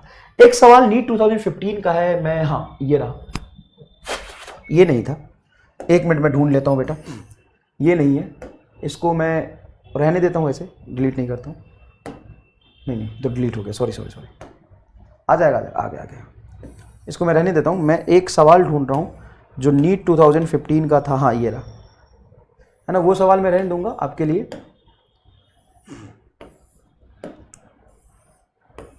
चलो ये सवाल है नीट 2015 का सवाल है। क्या सवाल लिखा? Particle of unit mass undergoes one dimensional motion such that its velocity varies according to this equation, v is equal to B X का पावर -2 है। देखिए वेलोसिटी क्या दी हुआ बेटा? वेलोसिटी दिया हुआ है, ये b नहीं है, तो भांग खा के टाइप कर दिया था क्या, बीटा है, बीटा x का पावर -2, ये दिया हुआ है बेटा वेलोसिटी, बीटा x का पावर -2। क्या दिया हुआ है? v is equal to beta x का पावर -2। अभी मैंने जो भी सवाल उठाए सारे वेरिएबल एक्सीलरेशन वाले उठाए। देखिए यहाँ पे एक्सीलरेशन कैसा है, वेरिएबल। अब हमसे क्या पूछा है? वेलोसिटी दिया, एक्सीलरेशन पूछा है, तो पक्की बात है यहाँ पे हमें सबसे पहले dv/dx निकालना होगा। सर आप dv/dx के पीछे क्यों पड़े हो? क्योंकि वेलोसिटी x का फंक्शन होता है तो उसको x के साथ डिफरेंशिएट करते हैं, अगर टाइम का फंक्शन होता है तो टाइम के साथ करते हैं। ये v के फॉर्मूले में बीटा कांस्टेंट है, लिखा होगा बीटा कांस्टेंट है, अरे बीटा यार, beta and n are constant. देखो ये बीटा और जो पावर एन है वो कांस्टेंट है, और फॉर्मूला में क्या x, तो आप लिखोगे dv बाई dx। अब बताओ v के जगह पे क्या रखोगे, बीटा x का पावर -2n, कांस्टेंट है बीटा, बाहर आ जाएगा डिफरेंशिएशन से, dx का power -2n divided by dx। Okay sir, very easy. Beta बाहर, जब भी आप x का पावर n होता है तो पावर पूरा बाहर आ जाता है, तो ये -2n बाहर आ जाएगा, और x का पावर जो भी पावर है उसमें से 1 घटा देते हैं, ये आएगा तुम्हारा dv बाई dx। अब एक्सीलरेशन क्या होता है साहब, acceleration is nothing but v into dv by dx। v की वैल्यू बताइए क्या है सर, v की वैल्यू है बीटा x का पावर -2n, बीटा x का पावर -2n, और dv बाई dx की वैल्यू क्या आई है, तो ये आया है -β2n, देखो निगेटिव आया ना ये, -β2n, x का पावर -2n -1। अब सुनना ध्यान से, यहां पे माइनस बाहर आ जाएगा, 2n देखो ये 2n, beta beta beta square दोनों को मल्टीप्लाई करना है, और बेस सेम होता है तो पावर को ऐड करते हैं, तो x का पावर देखो ये सिंपल ऐड हो जाएगा, तो -2n क्या होगा, -4n -1। ये आपका जवाब होगा -4n -1, ये आपका सी इज करेक्ट आंसर। बहुत ईजी है क्या, एकदम सवाल आसान है बेटा, ये सवाल आप खुद कर लेना, ये मैंने लिखा है, पावर में निगेटिव नहीं है बस। ये देखिए AIPMT 2014 का सवाल है, AIPMT 2014 का सवाल है, AIPMT। If position of a particle moving along x-axis given by this, position of a particle moving along x-axis given by 10t minus 2t square, then find time at which it will momentarily come to at rest। मतलब rest में कब आएगा, तो simple बात है, position दिया हो तो उसको एक बार डिफरेंशिएट करते ही वेलोसिटी आ जाता है, तो 10t को डिफरेंशिएट करेंगे तो ये 10t का डिफरेंशिएशन t के रिस्पेक्ट में 1 -4t, ये आ गया आपका वेलोसिटी। और बोला रेस्ट में कब आएगा, रेस्ट में आने का मतलब है वेलोसिटी उसकी 0, तो ये हो गया आपका 10 - 4t, तो 4t इज इक्वल टू 10, तो t इज इक्वल टू हो जाएगा 10/4, मतलब 2.5 सेकेंड। 2.5 सेकेंड वो टाइम है जिस इंस्टेंट पे ऑब्जेक्ट रेस्ट पे आएगा, 2.5 सेकेंड। बहुत आसान सवाल है सर, और क्या। एक बात बताओ, ये सवाल पढ़ो, the displacement of a particle, ये AIPMT 2013 का है, AIPMT आपको लास्ट ईयर में मिल जाएगा, AIPMT का पूछा हुआ सवाल है, AIPMT का पूछा हुआ सवाल है, लास्ट में आपको मिल जाएगा। If the displacement of a particle varies with time, this one, मतलब √x इज इक्वल टू दिया है t+7, तो √x की वैल्यू को, मतलब रूट को उधर ले जाओगे तो x बराबर आ जाएगा t+7 का होल स्क्वायर, मतलब टाइम का मैक्सिमम पावर 2 आएगा, और जब भी x के फॉर्मूले में टाइम का मैक्सिमम पावर 2 हो मतलब एक्सीलरेशन कांस्टेंट होता है। Velocity of the particle is inversely proportional to t, ना velocity of the particle is proportional to t square, ना velocity of the particle is proportional to t, ना the particle move with constant acceleration. हाँ sir, इसको solve नहीं करोगे ना। और constant acceleration बेटा एक्सपीरियंस से बोल रहा हूं, एक बहुत ही ब्यूटीफुल चीज है, और मैं जानता हूं 30-40% सवाल एग्जाम में कांस्टेंट एक्सीलरेशन पे पूछा जाता है। कांस्टेंट एक्सीलरेशन का ही तो गेम है बस, चौथा ऑप्शन देखो ना। और कांस्टेंट एक्सीलरेशन में जब x proportional to t square है तो पक्का वेलोसिटी प्रोपोर्शनल टू t आएगा, और तीसरी ऑप्शन में नहीं है, √t नहीं है, t स्क्वायर नहीं है, t नहीं है, वेलोसिटी अच्छा inversely proportional to t, directly थोड़ी ना है, क्या है, इनवर्सली प्रोपोर्शनल टू t दिया है, डायरेक्टली प्रोपोर्शनल टू t थोड़ी ना है सवाल में। मजे आए कि नहीं है बताओ। अब देखो ये सवाल, initial velocity of the particle is u at t is equal to 0। Okay, initial velocity particle का u है ना, इनिशियल वेलोसिटी u है, इनिशियल वेलोसिटी रेस्ट में नहीं था पार्टिकल, इनिशियल वेलोसिटी पार्टिकल का है u, कब t is equal to 0, and the acceleration a is given by, acceleration भी दिया हो, a is equal to alpha t का power 3/2। Which of the following relation is valid for the final velocity? Option में क्या है, final velocity तो है, v बराबर u plus a, final velocity, valid for final velocity लिख देता हूं यहाँ पे, हालांकि लिखना जरूरी नहीं है क्योंकि ऑप्शन में आपको फाइनल वेलोसिटी लिखना है। बड़ा आसान सवाल है। इनिशियल वेलोसिटी u दिया है, एक्सीलरेशन हमको दिया है, तो जब भी इनिशियल वेलोसिटी एक्सीलरेशन दिया हो तो डायरेक्ट लिख सकते हैं v बराबर u प्लस at। v बराबर u की वैल्यू बोलो सर u ही है, प्लस a की वैल्यू क्या है अल्फा, t का पावर 3/2, ये एक्सेलरेशन की वैल्यू रखा है देखो a इंटू टी से मल्टीप्लाई कर दिया, तो आंसर क्या आ जाएगा बोलो, तो आंसर आ जाएगा v बराबर u प्लस अल्फा t का पावर 5/2। ओहो हो, v बराबर u plus alpha alpha alpha t का power 5/2, d is your correct answer. बताओ मजे आए कि नहीं आए, कितने लोगों को समझ आ गया? मैं आपसे रिक्वेस्ट करता हूं, समझ आ गया तो लिखना कमेंट में सर समझ आ गया, लेकिन ये है गलत। गलत क्यों गलत हुआ? अब यही बात समझाने के लिए मैं उतना स्ट्रेस दे रहा था वहां पे, यही बात फील कराने के लिए। नीट में ऐसे सवाल खूब पूछे जाते हैं, सर कैसे गलत हो गया? v बराबर u प्लस एटी तो सही होता है, v बराबर u प्लस एटी। ये फॉर्मूला वैलिड नहीं है। Equation of motion is not valid. Sir why? और जब वैलिड नहीं है तो सर लगाया क्यों? क्योंकि मैं 50,000 बार बोल दूं तो भी बच्चे ये गलती खुद करते हैं, इसीलिए मैंने आपके सामने गलती कर दिया और मैं बता रहा हूं कि मैंने गलती कर दिया, ये गलती आप मत करना। देख लो, पहले ही एक्सेलरेशन दिया हुआ है अल्फा टी का पावर 3/2, तो एक्सेलरेशन टाइम डिपेंडेंट है, मतलब वेरिएबल एक्सेलरेशन है, और वेरिएबल एक्सेलरेशन के लिए इक्वेशन ऑफ मोशन वैलिड नहीं होता। तो सर कैसे करेंगे? बड़ा आसान है, तुम्हें क्या चाहिए बताओ? वेलोसिटी चाहिए सर।